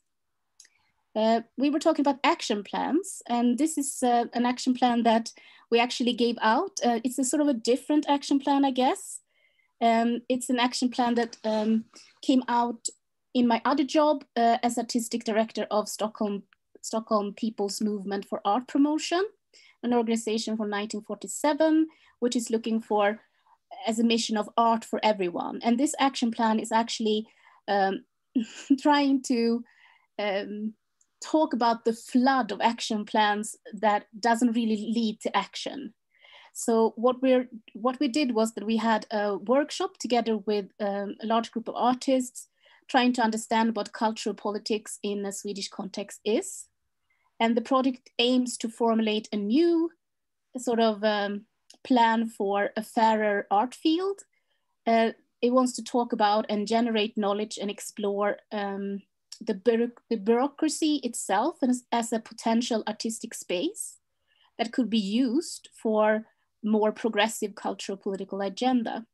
So the project wants to start a cultural policy debate within the art world that could work towards a more social just and counteract the fact that we have, as you know, all art fields, a very segregated art field. And all the artists that are part of this have also themselves come from an underrepresented group, and in their professional life, they're also experienced and still experiences consequences of structural racism in Sweden. So these are some of the things that we're talking about in this publication.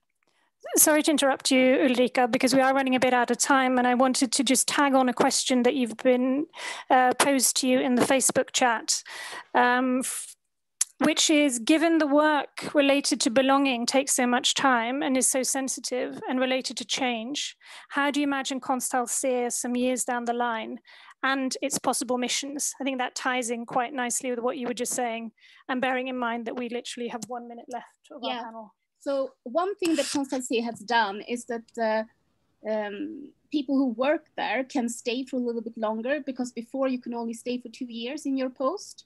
So now we have the managing director is full-time, so he is in charge of community relations and in charge of also like long-term planning of how the art space can be not only an art space, but a community space, a space that is also hosting all kinds of organization. And I think that that is the key for such a small space, to also tap into local organizers and associations' needs that is perhaps outside of art, but while they have their meetings on whatever there might be inside our space, we link together and form bonds that then later on can be part of our programming or part of developing new projects together. So I think the key is that it's a give and take as a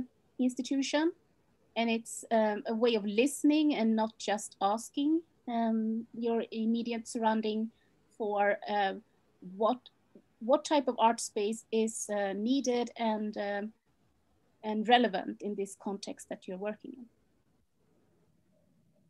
Really, thank you very much. And I can see that you have the Gabriel Goliath piece, which is coming up soon at Konsthall ser. We are out of time, but I'm going to eat a couple of minutes from my end remarks just to turn back to Laura again, because your upcoming project is one in collaboration with the city of Detroit. Could you just give the viewers and listeners a little taster of what that will become before we unfortunately have to end the panel? Yes, so my next large public project is actually working directly with the city of Detroit on a COVID memorial with the artist Sonia Clark. So this is going to be a project we undertake over this next year, which we do her Beaded Prayers project, in which, you know, there's been so much loss here, substantial loss within our community, particularly for the Black community in the inner city of Detroit. So this is something that we've taken on, but also really want to create a space for healing, but also participation and individualism within the collective. So the way it works is every individual sort of makes their own small beaded prayer pouch that will then become a very large installation. So, you know, I think it's important to really understand the networks in which we have to work. For instance, I really have to just quickly mention that, for instance, for the Landlord Colors public programs, I partner with 2 other curators from Arts Black, Taylor Aldridge and Ryan Myers Johnson from Sidewalk Detroit. And so there's always so many people who are contributing to these initiatives. And so, you know, really to make this COVID memorial happen, it will be taking every single network, every single collaboration, every single person that we've worked with over the last 7 years to pull this all together. Sounds beautiful, and I encourage our viewers and listeners to check it out. And also the project at Konsthalsé with Gabriel Goliath. There's a lot of really powerful artworks in the making. Unfortunately, due to the restrictions on time, I'm going to have to say thank you to Laura and to Ulrika, and move on to the next panel. So thank you very much. Thank you. Okay. The next panel and our final panel is called Pushing Social Sustainable Agendas.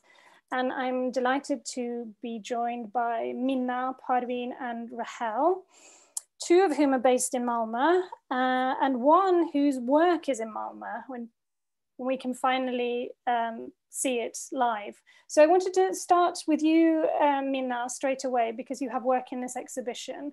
Perhaps you could talk a little bit about your work and your wider, what I've deemed institutional critique. Thank you very much. I guess you hear me all right? Yeah, good. Yeah, I will show some images as well. So I will now share the screen. Yes, and yeah, okay. So yeah, thank you. So I am a visual artist, and yes, so I have a work in the exhibition, and I also wrote the text for the book. But now I'm relating to what is in the exhibition. And as an artist, I am invested in questioning the national narratives and looking for hidden histories. I am especially interested in underlying ideologies behind historical events and political movements. And trying to understand what enabled the horrific and murderous racism of the Nazi regime, I think that it is wrong to think that it was a German exception and that it was a creation of Adolf Hitler in 1930s. I think that we do not need to go all the way to Germany to observe its roots, but can find the seeds of that ideology in the Nordic countries as well. And it already started in the 19th century.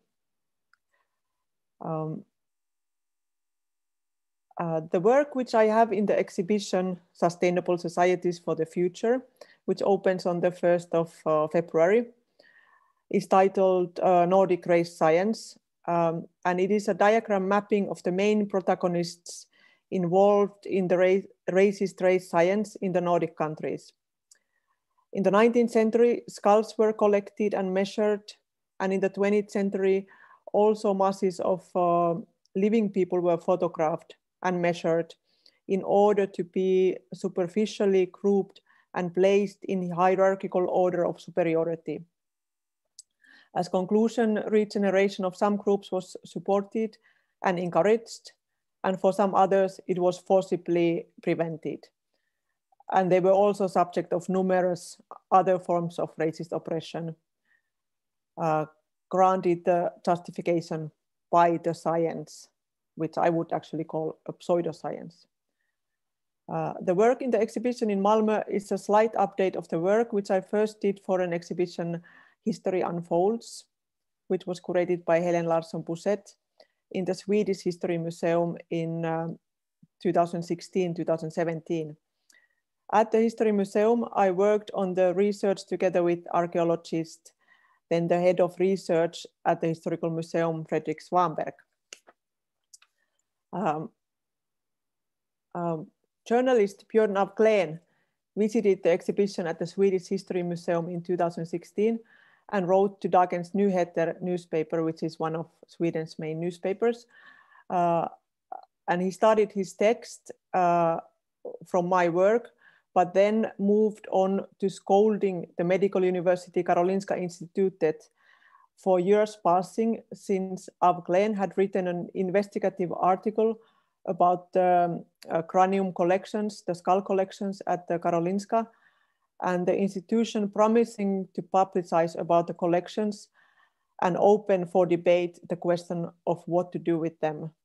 But according to Av Glen, none of these promises had been kept. Now I can find that Karolinska have just a couple of months ago published a podcast discussing the sensitive topic, to my knowledge, for the first time, but still not in any participatory way, only by interviewing their researcher. Also, the bust of central race scientist Anders Retzius has been removed with the excuse of renovation works at its previous location. Some repatriations have taken place in the past few years, and I read that more are in planning. Among these, in 2019, the Swedish History Museum repatriated skulls of 25 Sami people to their burial ground in Lycksele, from where they were dug out in 1950s. Norway and Finland already repatriated Sami skulls much earlier, starting in late 1990s, probably not all, but some. And currently processes of repatriations of huge collections of Sami artifacts are underway. Also, small amounts of repatriations of human remains and looted artifacts to other indigenous communities have been done, and more are in planning. Surely this is the right direction to go, but silent return of skulls and objects is not enough to repair the damage done by colonial oppression toward the Sami and other indigenous peoples, especially as this oppression is still ongoing, for example, in terms of land rights. But one clear aspect where these so-called progressive Nordic capitals are clearly lagging behind, and what they are refusing to reconsider are the dear and beloved names in their national art histories, whose work is obviously informed by the racist science. Such are Carl Larsson, whose painting Midwinter Sacrifice, depicting a Norse myth, was already controversial in 1915 when it was made. And now, since 1992, the painting is permanently installed at the hall of the Swedish National Museum. And another Swedish painter, Anders Zorn, who was known for depicting racial types, so-called racial types. And Zorn even financially supported the exhibition organized by race biologist Herman Lundborg, titled The Swedish People's Types. It was an exhibition in 1919. So now the exhibition Zorn, a Swedish superstar, is about to open at the National Museum in Stockholm in February, which most probably is a big glorification of the artist. In Finland, equally unproblematically celebrated is painter Akseli Kallenkallela, who has illustrated the Finnish so-called Eastern Baltic race and taken the swastika symbol as sign of Finnishness to relate to so-called Aryan race. This swastika is still in use, excused as nothing to do with the Nazis, although it derives from the same racist ideology. Thank you. Thank you, Minna, for this view into your really important work and some of these quite shocking images. I would like to move on to Parveen immediately. You were going to discuss your role as project leader of the Museum of Movements in Malmö. And you have some approaches and methodologies for us which could be fruitful moving forward. Parveen. Thank you so much. Hello. And I would like to read, so for saving the time.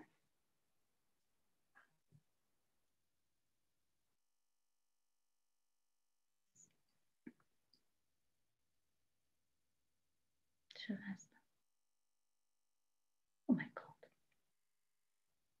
Do you hear me? Yes, but okay. So I will start.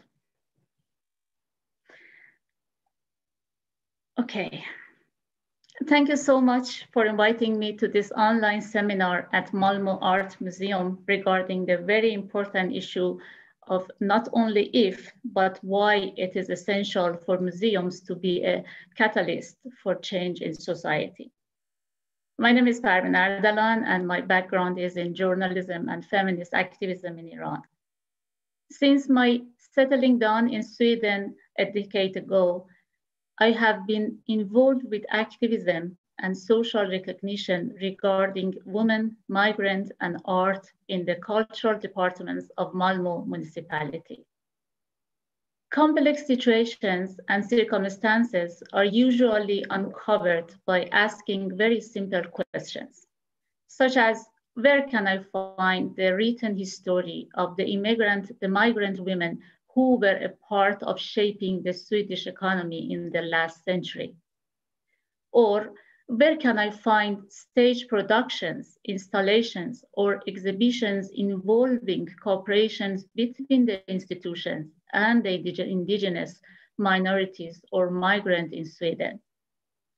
Of course, it is always easier for a newcomer to ask the simple but exposing questions that unveil the social gaps, the underbalanced power structures, and the white walls surrounding the cultural reproductions institutions.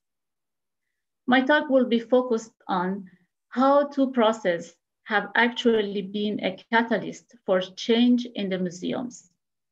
Women Making Her Story, the first project that I have worked. So since nobody could answer the question about the role of the migrant women's involvement in being a part of shaping Malmö's social infrastructure, we started to engage in communication with the migrant women. The working name changed, but was finally set to be Women Making Her Story. Women with a migrant background not only formed the group, but also participated in formulating the questions, suggesting the meeting format for the conversations, co-writing and publishing the outcome. The project was owned by Malmö Stad and Swedish Art Council, and a collaboration with other organizations with a shared authority. And the 3-year collaboration body was huge, as 500 people, 40 organizations, 30 public meetings. And the exhibition was partly managed at Malmö Museum as one of its platforms.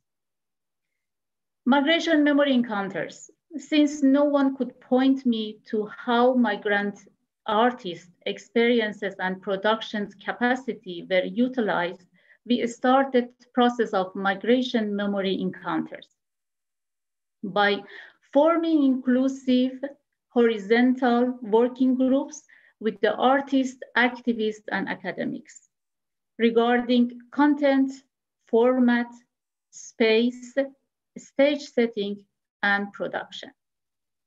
We worked in true participatory engagement and development that excluded voluntary work.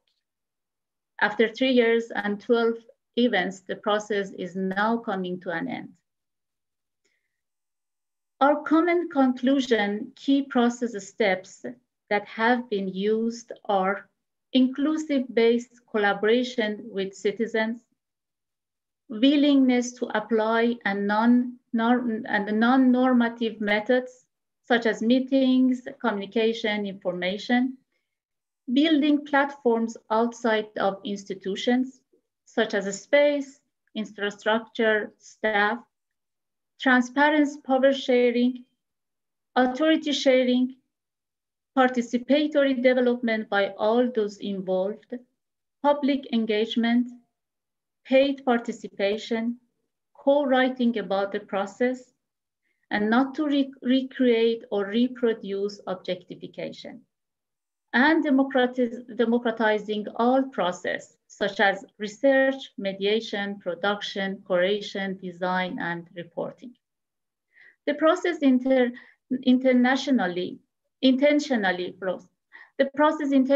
and actively created a safe and secure space to meet, discuss, produce, and report in order to be heard, seen, and included on equal terms. With these two processes, we set out to unveil hidden and forgotten stories in public conversations about democracy, migration, and our common history writing. In the last year of Women Making Her Story, the participatory conclusions were used in the feasibility report for the upcoming Museum of Movements. In this way, even if the project of Women Making Her Story ended, the process lived on. In the initial years, when the Museum of Movements was being formed, various methodologies and public activities developed.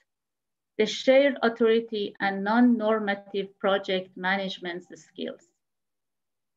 This intersectional and non-hierarchical approach regarding migration memory encounters in the Museum of Movements proved to be successful because it developed simultaneous participatory projects without archiving artifacts.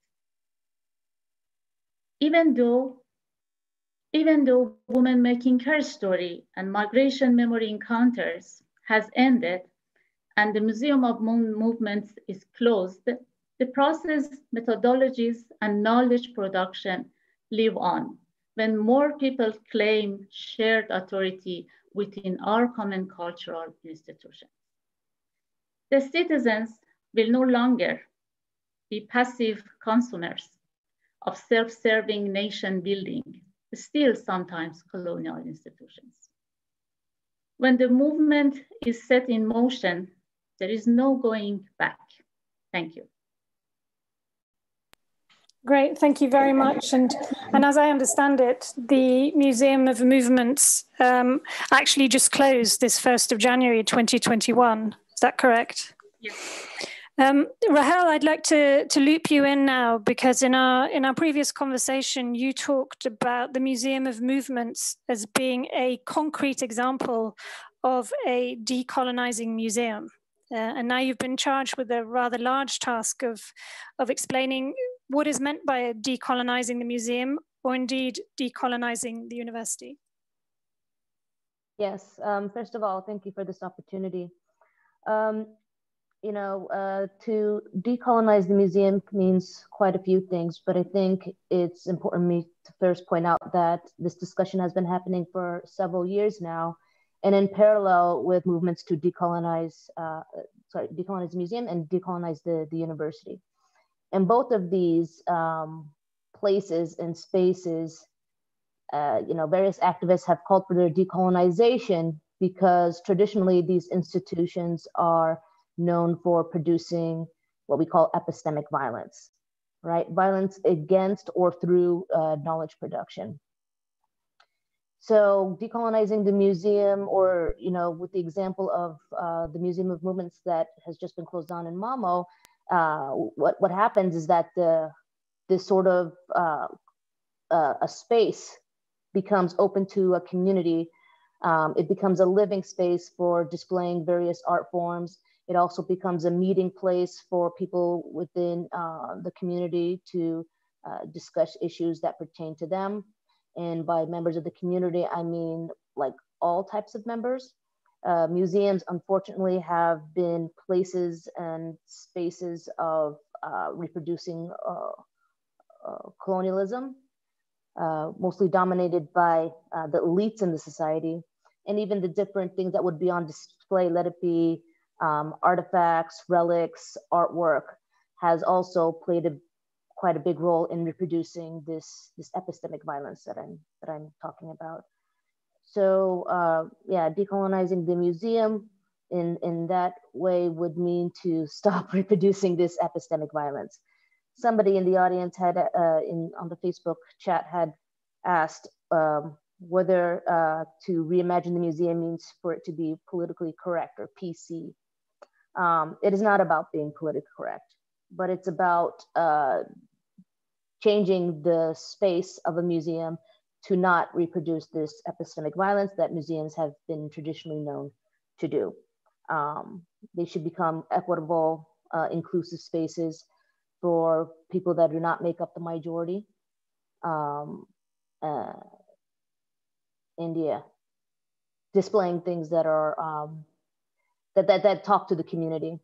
I wanted to bring up a small example. Like a year or two ago, I was invited to give like a talk revolving like post-colonial politics. And honestly, I cannot really remember what I had said, because right after my talk, there was a performance done by someone based in Copenhagen called Jupiter Child. They had a one-person performance, artistic performance, and basically all that I had said in academic jargon, she was able to do through poetry and musical instruments, which is much more interesting. And that's why I can't remember what I said, because what she had said was, you know, left more of an impression. Having that been said, you know, when it comes to how this, how the decolonization of museums and decolonization of universities work parallel with each other, I think it's very important that academics, being privileged, right, to produce knowledge, it's very important that they also interact with the museum, especially this new sustainable museum that we call a decolonized museum, because the knowledge that we produce should complement other expressions of knowledge production, especially because this is the type of knowledge that we want the people to hear. Right, the conversations cannot stick with just, you know, between academics. Knowledge is power, and the power should belong to the people. And so that's the kind of call that I would like to make in that regard. That a decolonized museum has a very important role to play in creating spaces for people to express themselves, but also to produce knowledge. In parallel with other institutions of knowledge production, including the university.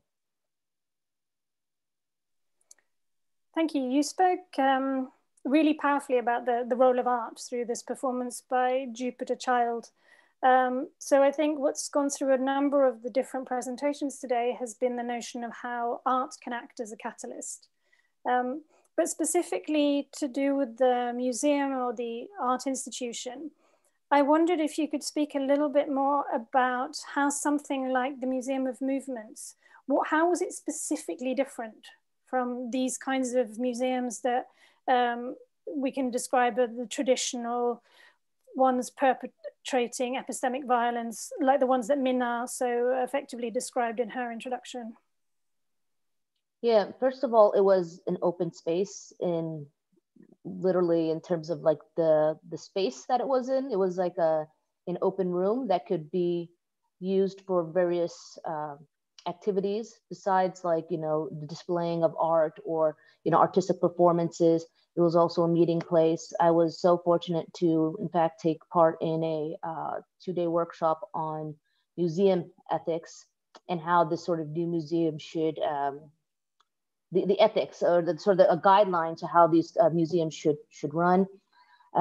It's the space was used for meetings. Different activist organizations, including one that I'm currently involved in, was able to use the place for not just meetings, but different activities and conferences. Especially during COVID time, the museum had the type of technology conducive for displaying workshops and conferences to a wider platform. Yeah, it was a beautiful place. Different artists, different curators had used it, different community members.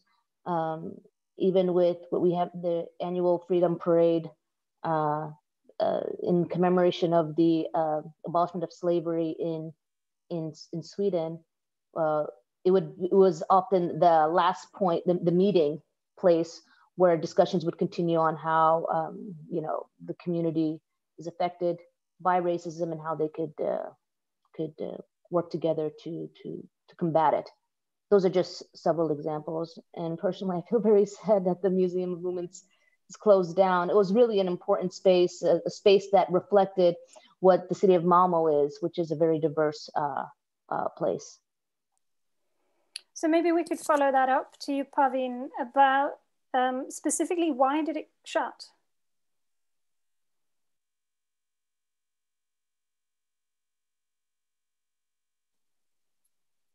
Pavin, are you there?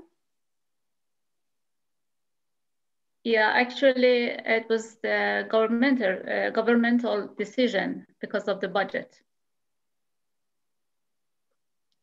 Yeah. So it was not, when it was originally conceived, was it not given the requisite funding for a longer period of time? Is that it? No. Yes, you are right. And was it, I mean, a museum is often defined as an art institution with a collection. Did it have a collection?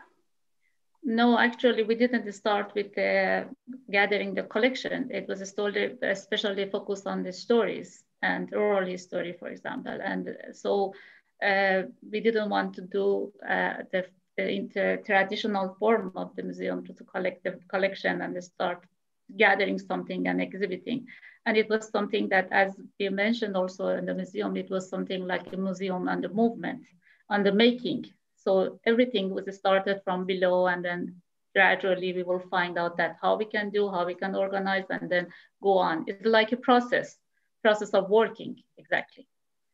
And for this reason, we were thinking about, okay, where will be in next 5 years, but it would be not us, or together with the civil society, and through the different dialogue meetings and different discussions around this, and also focusing on the shared authority.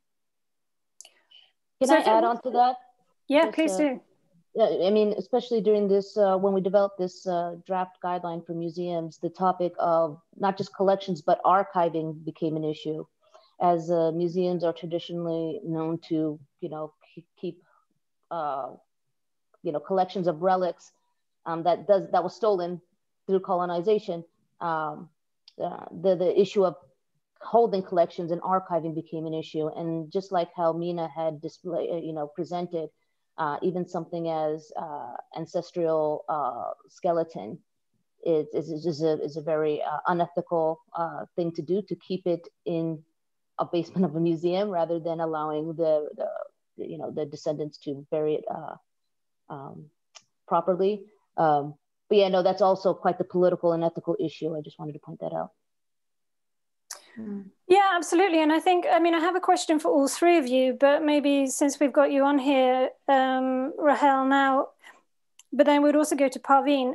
If it's not a museum, why would one call it a museum? I mean, what is the thing about a museum which makes it worth trying to work within and not just abandoning to the dustbin of history?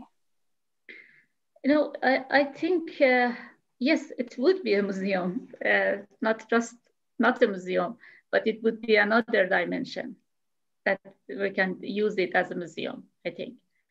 And we have, we are talking, when we are talking about the museums, we are talking about the authority also.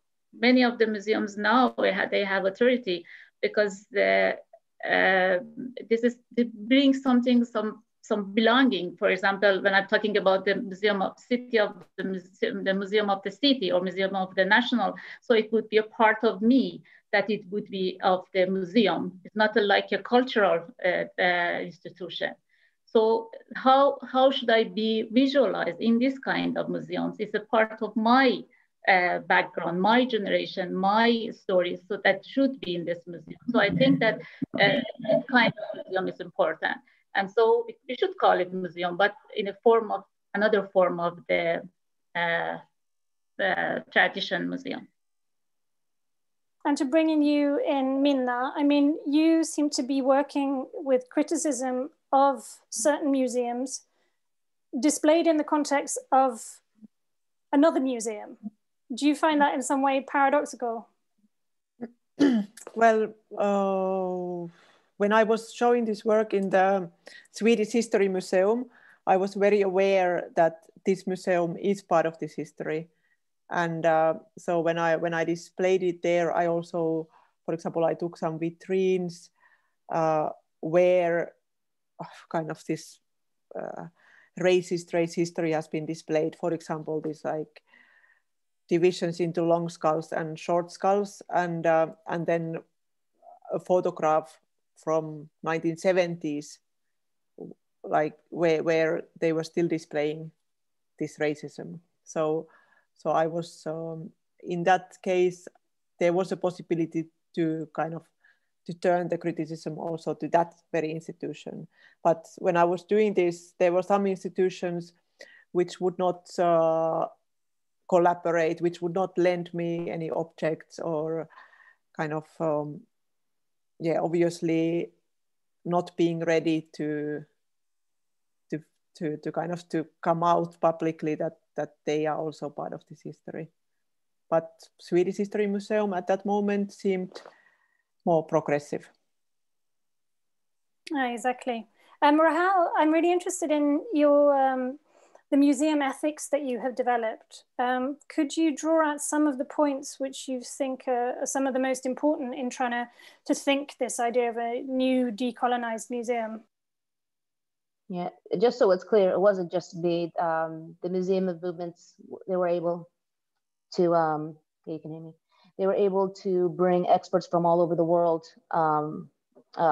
curators, artists from all over the world to discuss these type of things. And I was just very fortunate to be part of it.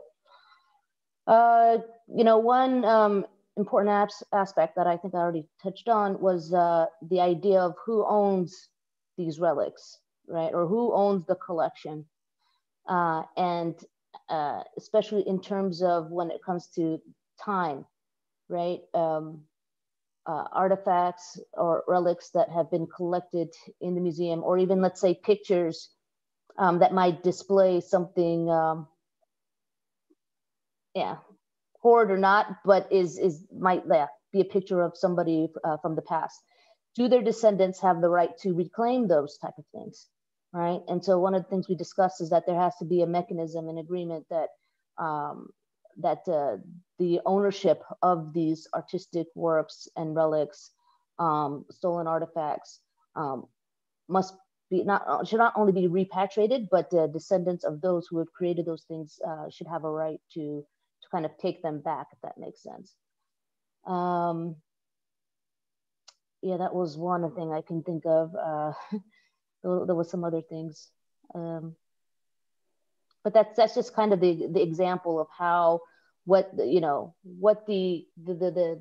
museum in itself should represent. Not a space, like a closed space that holds these things in order to, to reinforce some sort of national imagery or imagination about conquer and things like this. But it should be a living space. If I'm making sense. And if I understand you correctly, that some of these activities, in order to address the epistemic violence which has been perpetuated, needs to include, for instance, provenance research and repatriation, which is what Minna was talking about as well. That, but also, I mean, especially what I've noticed over the last few years, these museums, the new museum is a place that is writing history in the present, if that makes sense, right? Engaging with the community in a way so that they are the owners of the knowledge that they produce. And when this activity takes place, when it's archived, then they're producing a history that represents them, then how it has been done in the past, where, the colonial master, the colonial administrative officer would display things through their understanding. Just a small example of how bad that can be, in various museums. I've heard a friend tell me about this especially like in the UK, where they have a lot of different African relics, they would even display them wrong. They would display them upside down, you know, in the wrong setting, without understanding what is the meaning actually behind those type of things. But, you know, the new museum being an open space where the community interacts, they can set the knowledge straight from the beginning, from their perspective, because it is their art, right? And in that process, they are writing history. History, by the way, that is not just, you know, and Parvin actually, like, you know, talked about this. It's not just about, you know, creating a space for minority groups or marginalized groups too. It's not a separate space. The life of the marginalized person is part of our, well, in the case of museum movements, is part of Malmö's history, right? So yeah. It was exactly something that we discussed about that when we started when making her story. Because when we're talking about where is the story, the women that have migrated, for example, to Malmö, it should be a part of the history of the Sweden and a part of the Sweden, part of this history of the Malmö Museum also. It could be combined with that. It's not a separate history. We don't have, everything has been integrated in that thing. And museum movements try to show that everything that comes to the in a movement of migration and democracy, it would be included in the history of Sweden. So it can be included, but not be separate part. Exactly. I think this speaks very clearly to the idea of social sustainability as one of the topics of this particular seminar. That unless you include all of these different kind of minority perspective, whether they be racial or religious or ability variance or whatever, if you don't include them, you end up with a social deficit. So the entirety of the social fabric is missing something if these aren't all included. There's a question for you in the chat here, both to Rahel and Parveen. So let's start with Parveen since we've got you up here. How do you see the relationship between a process of decolonization of the museum and a museum's collection, for instance?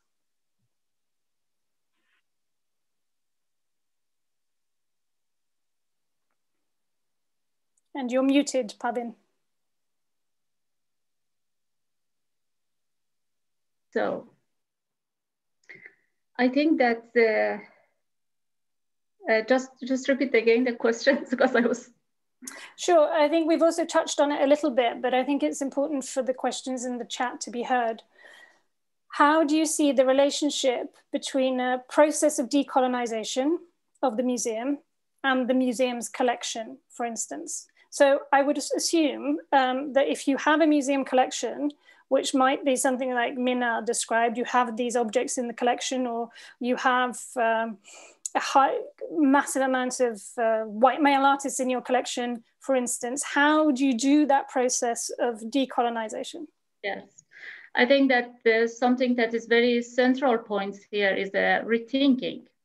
When we are going to rethink about everything that has been in a collection of the museum is a part of the decolonizing the work.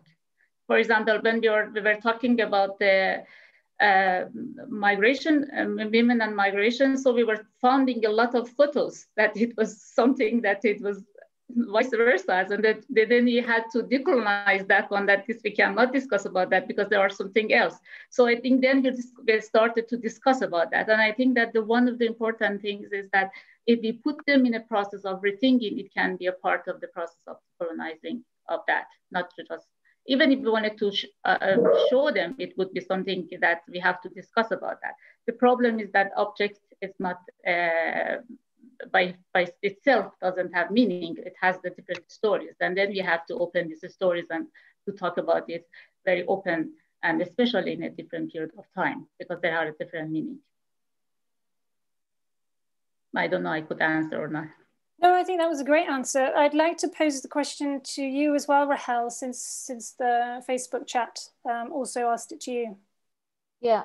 I think I've already kind of talked well into this, but if I can add, and this actually has to do with a lot of the, now that I think about it, the statues that have been torn down during the Black Lives Matter protests this past year. that it's not about erasing history, but about contextualizing it in a correct way, right? So I'm trying to think of like some arbitrary example. For instance, if you're going to have a display on Belgium's colonial past, right? The display room shouldn't read Belgium's the civilization of the Congo through Belgium or something like that. It should be about, the colonial project and how that had, caused much death and violence to the Congolese people, right? You would still talk about still have discussions and displays around the issue at hand, but contextualize it in a way that is more representative of a reality, right? And, this goes a lot to say what knowledge has been used for in the past, right? It's been used to confirm or reproduce power in very disparaging ways based on race, class, gender, etc. But to correct this would mean to use those type of things, the imagery, the artwork, the relics, to describe the story the right way, right? And that reality is a reality of multiple realities, not just of the what the colonizer believed happened, but also what the colonized experienced. And through this type of storytelling, the decolonial process would need to also play a major role in educating the public.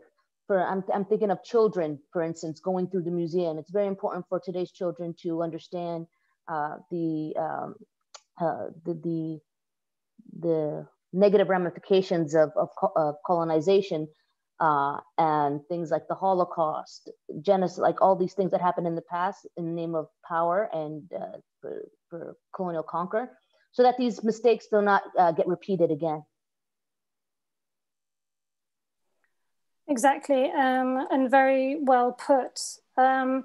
Because we only have 5 minutes left, and I was supposed to have concluding remarks for 15 minutes, but I thought much better to give that time over to you three. I will have to round off and thank Rahel, Minna, and Parvin very much for your presentations and your comments. You've given us a lot to think about, and not least given us some tools of how we might do things differently going forward. So I'm left with the task of summing up for the 5 minutes that remain. There's been so rich these 3 hours. I'm completely saturated with information and new ideas, and seen some wonderful art projects which would not have done otherwise. So I want to thank Malmö for putting on this conversation. Also, I can see a lot in the chat that people have found it a very inspirational initiative and have thanked you all for your contributions. I think as someone who works in a museum, I'm heartened by the faith that you've all shown in the museum as an institution, in its potential. The title of this seminar, of course, is Museums as Catalysts for Change. And I thought about the word catalyst. I mean, its definition coming from chemistry of meaning something which isn't consumed in the catalyzed reaction. So it kind of, in many ways, escapes unscathed from the chemical reaction. And I think whereas it has the opportunity to kickstart something, to support something, to change something, it might be more than a catalyst, because this kind of change will cost. I think Rahel's description of the decolonized museum shows that in order to enact this form of radical change, there has to be structural changes made to the museum. Ulrika also described that in some of the changes which have been implemented at Konstmuseum. You have these wonderful decolonized museums, such as the Museum of Movements, but then they're shut down because of lack of funding. So it will cost also in financial terms. Louisa, through the work of 2030 and through Lilibeth's work, Towing the Flow, has shown how other organizations sometimes fill the gaps that museums have perhaps neglected to fill themselves. And as she rightly contended, hopefully that role will be obsolete and the museums will plug these gaps. But in meanwhile, I think there are incredibly important initiatives shown by artists, activists, other kinds of initiatives that give the museum the opportunity of being shown a path forward.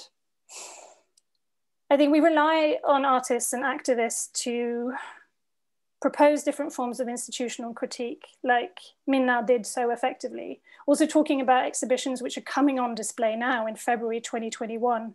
These kinds of exhibitions can become sites of debate and discussion and productive changes to how a museum might operate. There are methodologies that we can employ, including the ones that Stephanie mentioned, the idea of slowing down, which will also have an environmental impact through lack of travel, for instance. And the way that Laura worked in Detroit with existing structures, with ground up narratives, so you're relying on kind of local knowledge. And I've seen that some of the buzzwords I've noticed that have come up in all of your presentations have been collaboration, local anchoring, the idea of platforms beyond the museum, participation, how the museum can be a safe and secure space.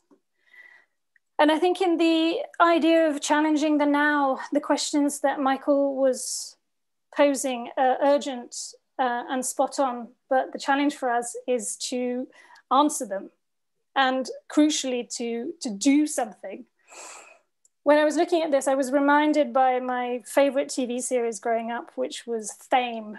And in it, Lydia Grant, who's played by the incredible Debbie Allen, famously starts off her description of fame, which I think you can effectively substitute for change in this context. So I paraphrase, you've got big dreams, you want change, well, change costs, and right here is where you start paying. And I think that's something we can take with us. As my final remark, I would like to thank Kirche, Ditte, Anna, Gabriel at Malmö Konstmuseum, John for his technical support, our wonderful panelists, Louisa, Lilibeth, Stephanie, Michael, Ulrika, Laura, Minna, Parveen, and Rahel, and of course to the audience. Thank you so much for your questions, for your engagement, and I hope we can continue this conversation again on different platforms. Wishing you all a very good weekend. Thank you very much.